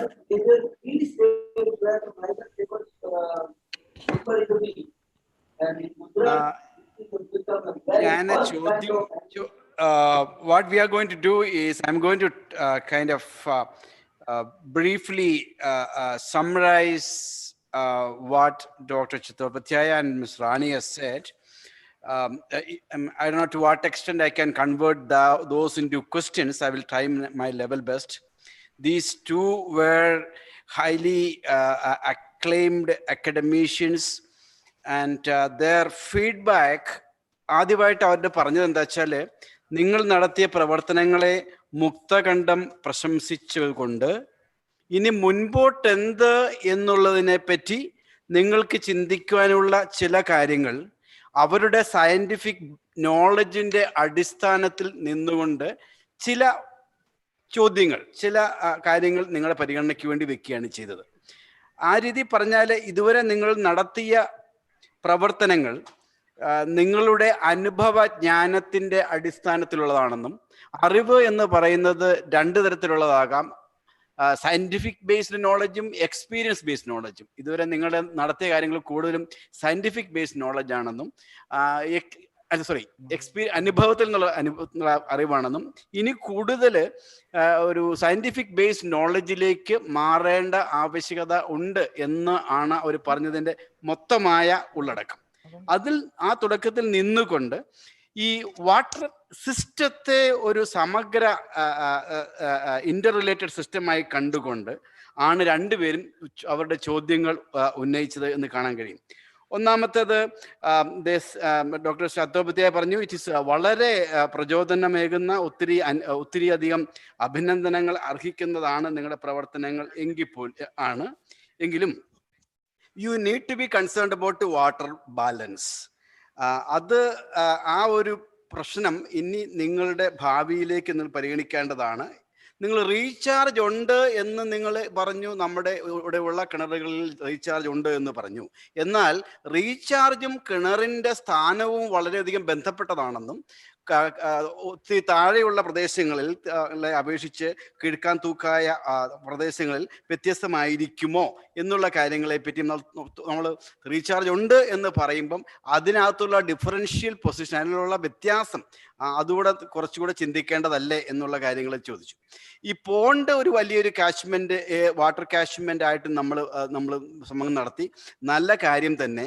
എങ്കിലും ആ പോണ്ടിന്റെ surrounding, അവിടെയുള്ള വിളകൾ, അവിടെയുള്ള ജനവാസം, അവിടെയുള്ള ജനങ്ങളുടെ പ്രവർത്തനങ്ങൾ ആ കുളങ്ങളുടെ വെള്ളത്തെയും വെള്ളത്തിന്റെ ക്വാളിറ്റിയെയും വെള്ളത്തിന്റെ റീചാർജിനെയും അങ്ങനെയുള്ള കാര്യങ്ങളെ ബാധിക്കുന്നുണ്ടോ എന്നുള്ള കാര്യങ്ങളും അവർ ക്വസ്റ്റ്യങ്ങൾ റേസ് ചെയ്യുണ്ടായി. മൂന്നാമത്തെ, roof water harvesting. It's an excellent idea, but then the question is we need a lot more data about the in fact the case which they are saying is that നിങ്ങൾ ചെയ്യുന്ന ഓരോ കാര്യത്തിനും അതിൻ്റെ systematic ആയിട്ടുള്ള ഡോക്യുമെന്റേഷനും database ജനറേഷനും ഇനിയുള്ള കാര്യങ്ങൾ മുന്നോട്ട് plan ചെയ്യുവാനും അതിനുള്ള ഡോക്യുമെന്റേഷൻ നടക്കുന്നതിൻ്റെ കാര്യത്തെ പറ്റിയാണ് ഒരു ചോദ്യം വന്നത്. how the biomass is getting affected എന്നുള്ള ചോദ്യം. നമ്മൾ പറഞ്ഞു വെള്ളം റീചാർജ് ആകുന്നുണ്ട്, ഓഫ്കോഴ്സ് നെൽകൃഷി നടക്കുന്നുണ്ട്, എങ്കിൽ പോലും ആ പ്രദേശത്തെ വെജിറ്റേഷനുള്ള സമഗ്രമായ മാറ്റം എന്തെങ്കിലും ഉണ്ടായിട്ടുണ്ടോ, വാട്ടർ ഉണ്ടായിട്ട്? അതങ്ങനെ ഒരു ചോദ്യം. അപ്പം ഞാൻ പറഞ്ഞ ഡോക്ടർ ശ്രീമ ചത്തോപധ്യായ പറഞ്ഞത് കൃഷിയിൽ വ്യത്യാസം ഉണ്ടായി, പല സ്ഥലങ്ങളിലും നെൽപ്പാടങ്ങൾ കൃഷി തുടങ്ങി, തരിശുതലങ്ങൾ തുടങ്ങി. പക്ഷേ ഒരു ആവാസ വ്യവസ്ഥയെ സമഗ്രമായിട്ട് കാണുമ്പം അവിടെയുള്ള വെജിറ്റേഷനിൽ എന്തുമാത്രം മാറ്റം ഉണ്ടായി എന്ന് ചിന്തിക്കേണ്ടതല്ലേ? All the more important, and he raised the question which you will be very much interested in concerning. നിങ്ങളുടെ ഈ ഭരണകാലം കഴിഞ്ഞു കഴിഞ്ഞാൽ, ഇപ്പോൾ ഉദാഹരണത്തിന് നമ്മുടെ MLA-യുടെ ഒരു വലിയ ഇനീഷ്യേറ്റീവ് ഉണ്ടായി, നിങ്ങൾ പഞ്ചായത്തിലുള്ള ഓരോരുത്തരും നിങ്ങളിതിനോട് കമ്മിറ്റഡ് ആയിരുന്നു, ഇപ്പോഴത്തുള്ള ജനങ്ങൾക്ക് ഇതിൻ്റെ ആവശ്യമുണ്ടെന്ന് തോന്നി. എന്നാൽ എന്താണ് ഈ നിങ്ങളുടെ ഭരണകാലം കഴിഞ്ഞാലും ഈ നിങ്ങൾ നടത്തിയ പ്രവർത്തനങ്ങൾ മുന്നോട്ട് തന്നെ പോയിക്കൊണ്ടിരിക്കും എന്ന് സ്ഥിരമായി അതിനുള്ള ഒരു ഈ പ്രോഗ്രാംസ് വുഡ് ബി കണ്ടിന്യൂഡ് എന്ന് നമുക്ക് അതിന് ഉറപ്പിക്കത്തക്ക രീതിയിലുള്ള ഒരു സംവിധാനങ്ങളെ പറ്റി നിങ്ങൾ ചിന്തിച്ചിട്ടുണ്ടോ എന്നുള്ള ചോദ്യവും ഉണ്ടായി. പിന്നെ ഡോക്ടർ റാണി ഓൾസോ, സിൻസ് രണ്ടുപേരും ഒരേ തൂവൽ പക്ഷികളാണ്. ബൗദ്ധന്മാർ, ഒരാൾ വളരെ എന്താണ് ജിയോളജിസ്റ്റ് ആണ്, ഹൈഡ്രോളജിസ്റ്റ് ആണ്, മറ്റേ ആള് എർത്ത് സയൻസ് എക്സ്പേർട്ട് ആണ്. രണ്ടുപേരും ഒരേ തരത്തിൽ രണ്ടുപേരും ക്വസ്റ്റ്യൻ മോറോള സെയിം ആണ്, ഒരു കാറ്റഗറിയുള്ള കാര്യമാണ്. പറഞ്ഞതെന്ന് വെച്ചാൽ ഇവരെല്ലാം ചോദിച്ചെല്ലാം മുഴുവൻ ഞാൻ മനസ്സിലാക്കി എന്നുള്ള കണക്കൂട്ടലൊന്നും അല്ല ഞാൻ പറഞ്ഞത്. I think doctor Rani can in fact correct me. ചോദിച്ച വാട്ടർ ബജറ്റിംഗ് എന്ന് വെച്ചാൽ ഒരു ചോദ്യത്തെ നമ്മൾ പുള്ളിക്കാരൻ doctor Rani was actually raising question about she even said that everybody is an expert because that's based on the experience based knowledge. They are an expert, but നിങ്ങൾ കാണുന്ന നിങ്ങളുടെ അഭിമുഖീകരിക്കുന്ന പ്രശ്നങ്ങൾക്ക് അതിനപ്പുറത്ത് ഒരു സയന്റിഫിക് മാനമുണ്ട് എന്ന് മനസ്സിലാക്കുക. രണ്ടാമത്തത്, good policy measures. Actually what she said is water ബജറ്റിങ്ങിൻ്റെ പ്രത്യേകത. നിങ്ങൾ water for example augmentation, water generation, water supply, water demand, but ഇതൊരു കോംപ്രിഹെൻസീവ് ആയിട്ട് കാണാൻ നിങ്ങൾക്ക് കഴിയുന്നുണ്ടോ എന്നുള്ള രീതിയിലൊരു ചോദ്യം വന്നതായിട്ട് എനിക്ക് തോന്നുന്നു. പിന്നെ then maximum exploit, how much by borewell? The point which they said is that she was very much concerned about the limited thickness, the very character of Kerala's land mass. The aquifer is very thick, and the deeper we go the water and its implications on the borewell, that kind of questions which she raised. I think Dr. Rani will be much better person to translate these highly technical issues. She is very available, and please correct me what I said, but the question is they raised much, but to my mind what they raised is with നിങ്ങളുടെ ചെയ്ത പ്രവർത്തനങ്ങളെ ഒത്തിരി അഭിനന്ദിച്ചുകൊണ്ട് തന്നെ മുന്നോട്ടുള്ള നിങ്ങളുടെ മാർഗങ്ങൾ എങ്ങനെ ആയിരിക്കണം എന്നുള്ളതാണ് എന്ന് എനിക്ക് തോന്നുന്നത്. ശരി, thank you very much. Sorry. I think Ms. Rani could perhaps Malayalatili പറഞ്ഞു കൊടുക്കാമെന്നായിരിക്കും അവർക്ക് ചോദ്യങ്ങൾ. I think Dr. Isaac is also raising hand. Dr. Isaac is also there. That's right.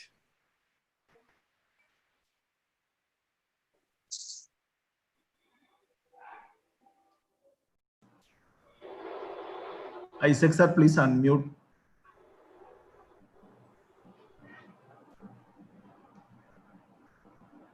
Dr. I'm sorry. Dr. Isaac to unmute ചെയ്യണം. Unmute ചെയ്യണം. Okay. Okay, Kalu. Is it all right now? Yeah. Yes. I have slightly different approach and understanding of the process in Kattakkada than what Sri Kumar and Dr. Rani's just now described. I think the distinctive feature of the intervention in Kattakkada, when compared to what is going on rest of Kerala in the land and water interventions in most parts, is that it has a solid scientific basis. That's a starting point. In fact, what has happened is a set of scientists, primarily from, I think, Land Use Board, they have taken the data information from, say, satellite maps. On a GIS platform, the information has been aggregated into various types of thematic maps. And from they have come to a certain understanding of the land and water resources here. Then comes the validation of this information and conclusions by the people, mediated by the MLA and the panchayats, which then that gives the firm basis. The data initially, the basis for discussion comes from the various types of scientific maps that have been prepared. So stage 2, the validation of these inputs, in addition to socioeconomic information that is not there in these maps, linking them together to have a wholesome understanding. 3, into the action program. Action program has not been comprehensive. That's the problem. Action program has been largely limited to one dissemination of information. Adana dissemination of information to people, and of course also collecting some information. 2, it has been limited by the financial resources available. Okay, you have some MGNR regions, therefore you want to take certain programs which can be undertaken by MGNR regions. You have some money from, say, Suyuta Mission, then you have certain activities related to that. So the interventions have been rather ad hoc, but there have been so many interventions, they have had certain impacts. Though I agree with what Rani said, whether it can be fully valid kind of conclusion, but definitely there's a perceptive difference, say, in the water availability. That is our anubhavam thaneyanu. And there is a general involvement of the population that is taking place. So this is my comment. I want Chadabudaya and Rani, as well as the MLA or Land Use Board, to comment to it, because my understanding of this was so different. In fact, this is the distinctive feature of the intervention in Kattakkada when compared to most of what is happening in the rest of Kerala Panchayats.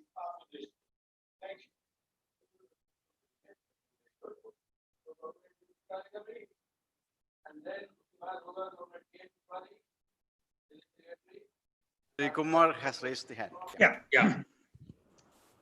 In fact, I fully agree with Dr. Thomas Isaac. Yes, but what we try to actually capture, that even within the scientific basis, when you start with the activity, but over the years when the work starts, Then we try to find out there are certain gaps which need to be filled up.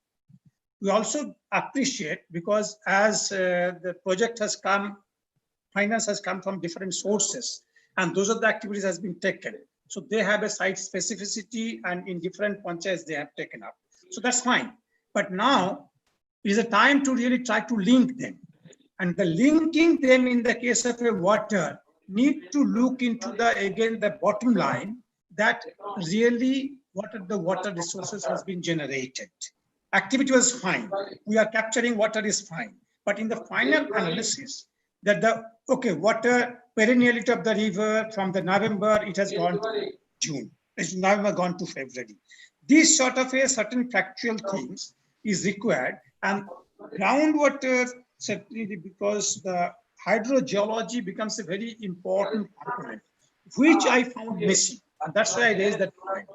That unless and until the geology of the local geology is looked into it, surface water has been taken care of very nicely.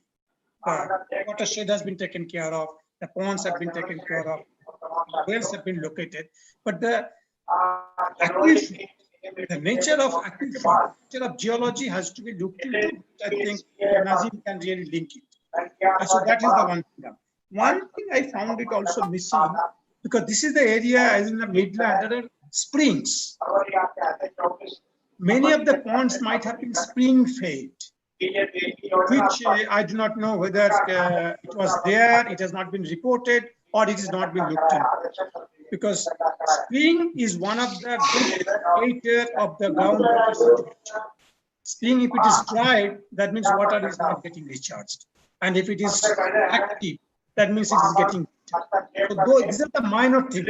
But overall, we agree with Dr. Thomas as a type of interventions and the type of procedure are perceptibly different from other areas because they started with a good scientific backing, but then there are little bit loose end which need to be connected, and water balance and water budgeting has to be done now because this is an interflow, and all the water which is being generated that will be drained by these two rivers. So it gets linked with a larger hydrogeological situation with the two rivers. That's the thing. Thank you.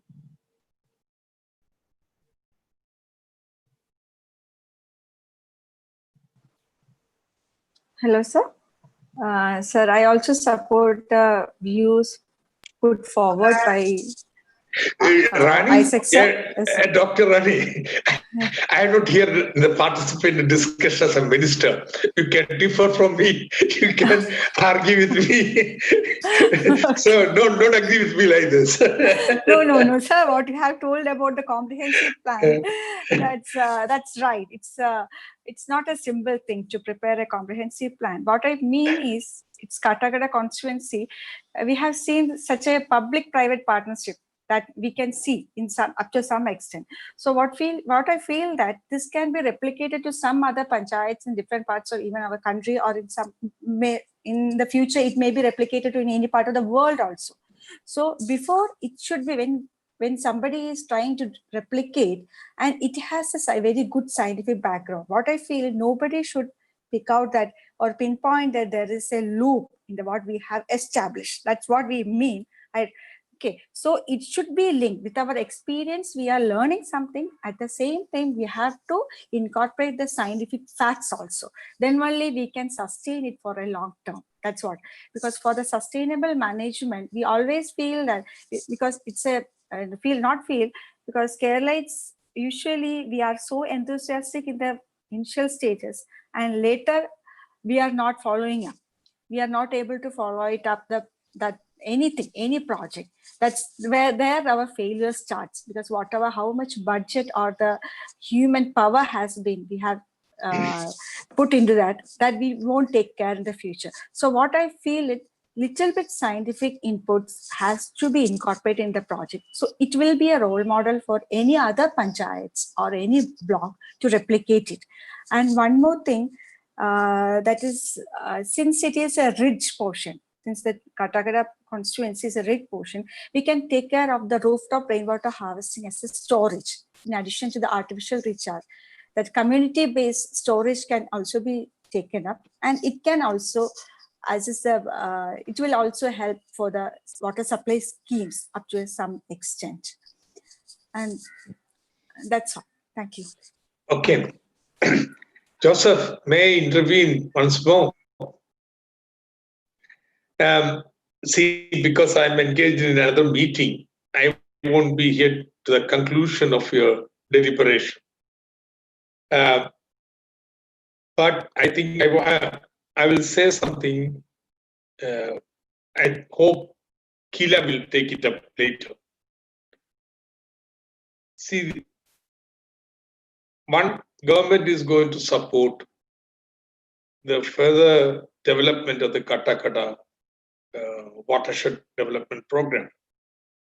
Now,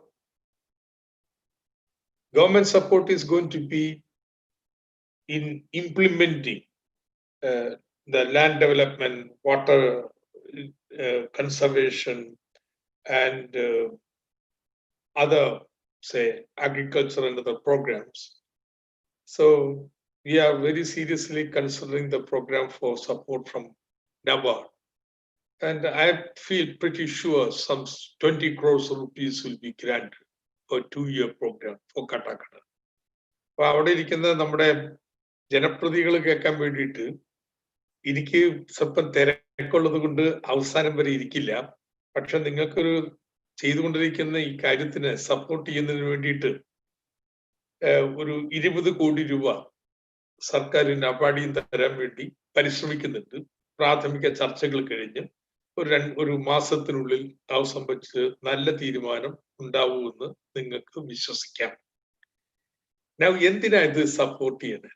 ഇപ്പൊ doctor റാണി പറഞ്ഞതുപോലെ ഒരു നല്ല മാതൃക കേരളത്തിന് മുന്നിൽ കാണിക്കാൻ പറ്റണം. ഇതുപോലെ എല്ലാ സ്ഥലത്തും ചെയ്യലുണ്ടാവില്ല. കാരണം ഒരു മാതൃക ഏറ്റവും നല്ല രീതിയിലെല്ലാം തികഞ്ഞ് ഡോക്ടർ റാണി പറഞ്ഞ പോലെ വിമർശനം ബാക്കിയുള്ളവർ വന്നിട്ട് അത് നോക്കിയിട്ടില്ല ഇത് നോക്കിയിട്ടില്ല എന്ന് പറയാതെ ഇതിന്റെ മാതൃകയിലാണെന്ന് പറയാൻ വേണ്ടി ഉണ്ടാക്കുന്നതാണ്. നമ്മൾ എല്ലാ സ്ഥലത്തേക്കും സ്കെയിൽ ചെയ്യുമ്പോൾ ഇതുപോലെ ശ്രീകുമാർ NC നാരായണനും റാണിയും എല്ലാ പഞ്ചായത്തിലും പോയി നോക്കാൻ പറ്റും. സോ അതുണ്ടാവില്ല. പക്ഷേ ഇവിടെ നിങ്ങൾ ചെയ്യുന്നത് കേരളത്തിന് മാതൃകയായിട്ട് മാറണം. അപ്പൊ ഈ ഫിനാൻഷ്യൽ സപ്പോർട്ട് നിങ്ങളുടെ പഞ്ചായത്തുകൾക്ക് MLAക്ക് തരുന്നത് ഇപ്പൊ ചെയ്തുകൊണ്ടിരിക്കുന്ന ഇതിനേക്കാൾ പല മടങ്ങ് ഭംഗിയായിട്ടും കാര്യക്ഷമമായി ചെയ്യും എന്നുള്ളൊരു വിശ്വാസത്തിന്റെ അടിസ്ഥാനത്തിലാണ്. അല്ലെങ്കിൽ ഏതെങ്കിലും പഞ്ചായത്തിന് 20 കോടി ഇങ്ങനെ കൊടുക്കൂ. അപ്പൊ ഒരു നല്ല കാര്യം ഞാൻ ആദ്യം പറയാം. രണ്ടാമത്തത്, that is addressed to Kila, Rani, Srikumar, NC, and any other say hydrologistോ ലാൻഡ് സയന്റിസ്റ്റോ ആരായാലും അവരോടെല്ലാമായിട്ടാണ്. See, we have to develop from Kattakkada into a simple model of scaling this up for the rest of Kerala. This year marks the 25th anniversary of the People's Plans campaign. Starts on August 17th. And we have been reviewing what has happened the last 25 years. So in fact, I don't know who asked, Joseph was summing up. One of the questions raised was, if the present MLA goes, Panchayat, the president goes, what would happen to the project? In Kerala, there have been 4 changes in the government since the People's Plan campaign started. And despite that, this decentralization program has survived and produced such fantastic results in many sectors: education, healthcare, construction of roads, housing, poverty reduction, and so on. In fact, the other day I wrote a piece in edit page piece in Indian Express summarizing it. And therefore, I feel very confident about it. Now, if you have a viable proposal, what do I say viable? It must be scientifically correct, but it must also be in a format which can be handled by people, you see. There were a lot of people who thought, how can the panchayats prepare plans, such a technical thing, and so on and so forth. But you know, last 25 years, every panchayat in Kerala has been preparing plans. And I must say, many of the panchayat plans are much better than, say, what our departments can do. with all the support system and so on. And therefore, we must break this into a kind of replicable program of 3 stages. Stage 1, can we form a task force of scientists in Kerala who would have drop a methodology for collating all the existing secondary scientific data available on land, water, and vegetation, and so on in Kerala, panchayat by panchayat. Already, Disaster Management Authority, I don't know the quality of it, has produced around, they said, 30 maps for each panchayat, thematic maps. So something like in Kattakkada, how much it would cost, how many science persons days would be required, how soon we can produce this set of information, GS maps for all panchayats in Kerala. That's drawing a methodology and producing it. That's stage 1. Then perhaps after the elections, now before the election it will be, people will be too divided and so on and so forth. But new elections are over, new panchayat members come, they can be oriented towards it. And sometime in next June or July, they can start the work of validating the maps that scientists have produced. Adding on to that, the secondary information, particularly socio-economic information, and linking them together and producing local level land and water programs. Okay. Now that will be produced, arrived at with this information by people themselves based on their experience, knowledge, and so on. So you have a workable program. And from the next 5-year plan, that is would be on the basis of, say, a watershed program. This was one idea which was mooted, which was in our mind when the People's Plan campaign started. In fact, if you look at our, say, when we were doing the People's Planning, Sri Kumar was involved. We were making people resource maps in Kerala. In fact, we were thinking that people resource maps would become the basis of planning, local planning in Kerala, but we could only arrive at a methodology and a plan for only one village, and we thought it was too dangerous to think of scaling it up. Therefore, we had to be contented with this transect work for every panchayat, which was incorporated into the development report. And many attempts have been made. For example, in 2000, every micro watershed in Kerala was mapped for whatever it is worth. And we had a watershed Grama Sabha in Kerala. And so on and so forth. We have tried. And this is one of the signal failures of local level planning in Kerala. Local level planning in Kerala has been very good social intervention, but it has failed to go into the geospatial dimensions of planning required. And therefore, why I am going to support Kattakkada is that this is an experiment station to arrive at a model for scaling up in Kerala. And so I hope on the basis of this webinar, Kila will take the initiative, bringing everybody together, the scientists in Kerala, to have firm up a methodology. Okay, incorporating the points Dr. Rani also raised.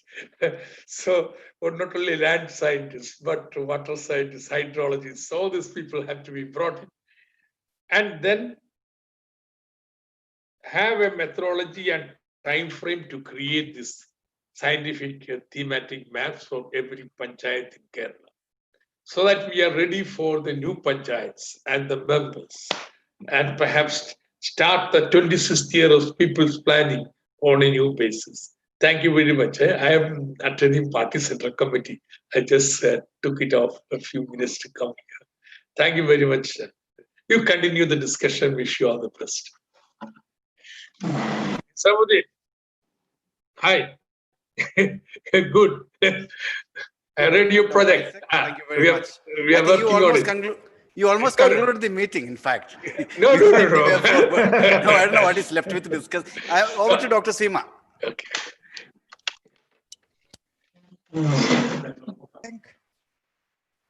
I think our panelists have raised some questions which Sri Nizamuddin or MLA would like. MLA will start. MLA will start, madam. Okay. Yes.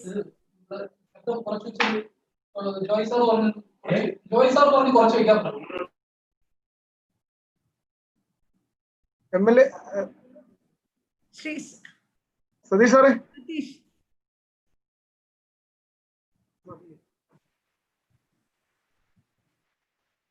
Hello.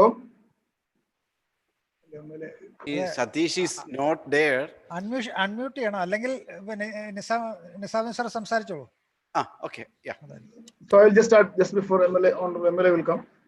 I'll just start with Dr. Srimar Chadopathyay's suggestions. So the first one is that with regard to the wells, you have been asking about the position of the wells where recharging has been done. I have rightly shown in the map. So what we have done is that we have selected the institutions which are in the ridges actually. That means in the higher side itself. I can rightly tell you an example of Kulattumal School, which is almost in a ridge where the well was drying up during the November itself. And after the artificial recharging has been done there, now for the last 3 years, the well which is in the ridge itself is perennial. Even in the May month, we can see the presence of good quality water in that well. And almost all the buildings, almost the 40 buildings are in the ridges itself, not in the lower side. So, and what we have done is that we have purposefully selected the artificial recharging sites in the ridges itself. And priority for the farm ponds was given in the lower areas. So in the ridges, we have gone for artificial recharging, and in the lower areas, we have gone for the farm ponds, so that the maximum water can be collected wherever it falls. So, and the farm ponds also get water throughout the year. And then with regard to the pond management, so we, actually what we have done is that we have classified all the 314 ponds into valley ponds as well as head ponds and isolated ponds. And the work was initiated in the valley, in the head ponds in the first year itself. Not only this work, we have done a number of other works also. We have renovated nearly 20 ponds in the which are head ponds by irrigation department in a span of 3 years. And all these head ponds, because of the renovation of these head ponds, we were able to make the first order and the second order streams connecting the or starting from the head ponds perennial. And in that first order and second order streams, we have done the work with the MGNREs. Here, I don't know whether what I can tell in this particular forum, but I should tell it because now we have been talking about water management for the last 30 years. But what happens is that, to my feeling, we have been trying to teach the people down. But here what we have done is that we have conveyed the message to the Panchayat presidents as well as the Gram Panchayat members that the selection of the works or the activities will be based on watershed management, and we, the group of people or the team Jala Samruddhi, which consists of members from irrigation department, soil conservation department, land use board, agriculture department, and MGNRGs, we sat together and we discussed all the activities before we started. So, and it can be very clearly, I can tell you that no objection has been raised by any panchayat till now for a selection of a pond, because 314 ponds in the constituency, and we have done only 20 ponds till now. But the Gram Panchayat presidents as well as the local people are convinced in the selection of the ponds. Why? Because we have adopted the technology of watershed management, and we have selected head ponds for the head ponds, giving the first priority. And since the management is like that, the activities in the catchment area has also been done with the help of MGNREs. The other thing is that, sir, with regard to water balance, you are told very rightly, we need to work into it. This is also mentioned by Dr. Rani also. We have to go into this little depth because I basically is an agriculture postgraduate, and many of the persons working are only the people from a groundwater department who are helping us has the basic knowledge on this. So we'll definitely look into it. But what we are doing is that now we have conducted a water balance study just to communicate to the people that how much water is being wasted by other people like that. But the water balance study has to be done, and we have Honorable MLA himself has taken a step forward to install automatic weather stations in 6 schools in the panchayats, in the constituency, one each in one constituency. And it is with the help of the money which has been received for as an award for his project. So the award amount is being converted to installation of these automatic weather stations. And with the help of Haridayarla mission, we are taking the water level of 100 ponds, which I have shown you, which is distributed throughout the panchayats in all the watersheds. And with this, we will be able to have the surface water. And with regard to groundwater, I think Dr. Rani can help us a lot in this, and we will definitely get in touch with Central Groundwater Board as well as State Groundwater Board also. And with regard to the management of assets, we have been telling of the management of assets. In all the this artificial recharging has been purposefully done in public institutions, that too in the schools, and the management is being done by the water clubs in the schools, and the students of these schools are taking the readings every month. Every month they are going to the well, they are taking the reading and marking it in a sheet, notice board placed in the front of the school, just to give a feeling that what is the water level in the schools. So the asset management has been taken care. With regard to the ponds, I can very proudly tell you that the ponds which has been renovated by MGNRES has been used for inland fisheries. See, 42 ponds is being under inland fisheries, wherein we will get the self-sufficiency in fisheries, and also that 42 ponds will be maintained by a group of people who are looking after. If any of you go near that pond, that people will come to you. Why? Because they are afraid that you are going to throw some waste there. So that kind of management system is there, and the asset management has been done like that. And with regard to springs, Dr. Srimas sir was asking about the springs. Sir, we have identified 18 springs in the constituency, and it has been detailed. It has been mapped detailed, and we have submitted a proposal to central government also for getting a fund so that these springs can be protected as such. And one of such spring will be developed by Department of Soil Conservation this year. We have got a small micro watershed project funded under the state budget, wherein one of such springs will be developed, and the other 17 will be done with the. I'm very happy that Honorable Minister has given a very good news that he will be allotting some fund, and we have incorporated these 17 springs in that budget proposal also, so that we'll be able to continue that also. And with regard to the lack of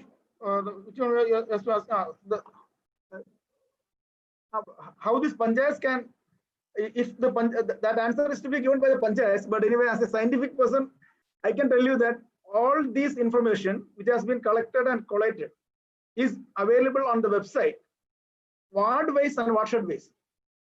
And it is a good thing that next year also this ward is not changing. So, say if in Kattakkada in ward number 1, what are the assets there and what is the work to be done is being clearly depicted spatially and in the tabular form, and how much money is required and what is the work to be done is very clearly depicted in the report, and the report is available online also. So there is no question of any privacy. The report entirely is available, and all the work done has also been given online, so that duplication of the work is also not there. But my humble request is that we, the scientific community, should help the panchayats in designing the works. As everyone has told, this cannot be replicated as such. But what we are telling is that this methodology can be adopted in anywhere. how this planning has been done, what are the data collected, and how it is done. It can be replicated. So I'm not going to deal with the present. Before I conclude, I say that the presentation part done by the respective Gram Panchayat presidents is only 20% of the work because of the time constraint. Nearly 53 types of works has been done in the panchayats, in various panchayats, and majority of the panchayats are doing the other works also. And we have find funds from all the departments wherever possible with the help of Honorable MLA and Honorable Ministers. So the work has been like that. I think the other question, that's a major question, whether it is sustainable has to be answered by some of the panchayat presidents, and I asked some of the panchayat presidents to respond to that. And Honorable MLA is there, so he can also respond. Satish sir. I think, he's not there. Okay, I think the MLA is not there at the moment. Probably it's time for us to conclude also, if all of you agree. I mean, first of all, it's a long way to go, miles to go. That is the point where we start actually. We have reached somewhere, but long way to go. And that's how I see it. Second, the typical question which had come in, how to sustain this, where last time we heard a panchayat president saying, this water, when people did not have water and now they have got water, and now the sustainability is all dependent on the experience the people have on the impact of these initiatives. And that's exactly where Rani Madam was mentioning about the demand part of it. If there is demand with this experience, it will sustain and move forward. Only thing is that the whole experiment which we wanted to highlight was that it's a real model for convergence, on convergence basically. It's the convergence of institutions and agencies, right from the MLA lads or MLA to the various departments, to the Gram Panchayats, to the block panchayats. It's actually a point of convergence in terms of institutions and agencies. Second one is it's a convergence of schemes. Many schemes have come in, the projects have come in. Third one is it's also the convergence of various departments. I'm told around 16 to 22 departments have one way or the other contributed to this particular. So it's a convergence of, so when people, they're not going to work in silos. It's actually a model for how various agencies can come together, the convergence part. Fourth one, it's a convergence for certain objectives which are common to all. So that objectives, it's actually the convergence part. Then it is about the funds, the convergence of funds. And finally, it's also the convergence of all the people together, coming together and working. I mean, I'm sure all these Gram Panchayats are represented by various parties, various political parties. The members might be different, but they have all come together to work towards this part. So it's a major convergence part. Second one is also about integration. See, when you started, madam, I actually was mentioning about the groundwater versus the surface water and all kinds of things, but it's also integrating various aspects.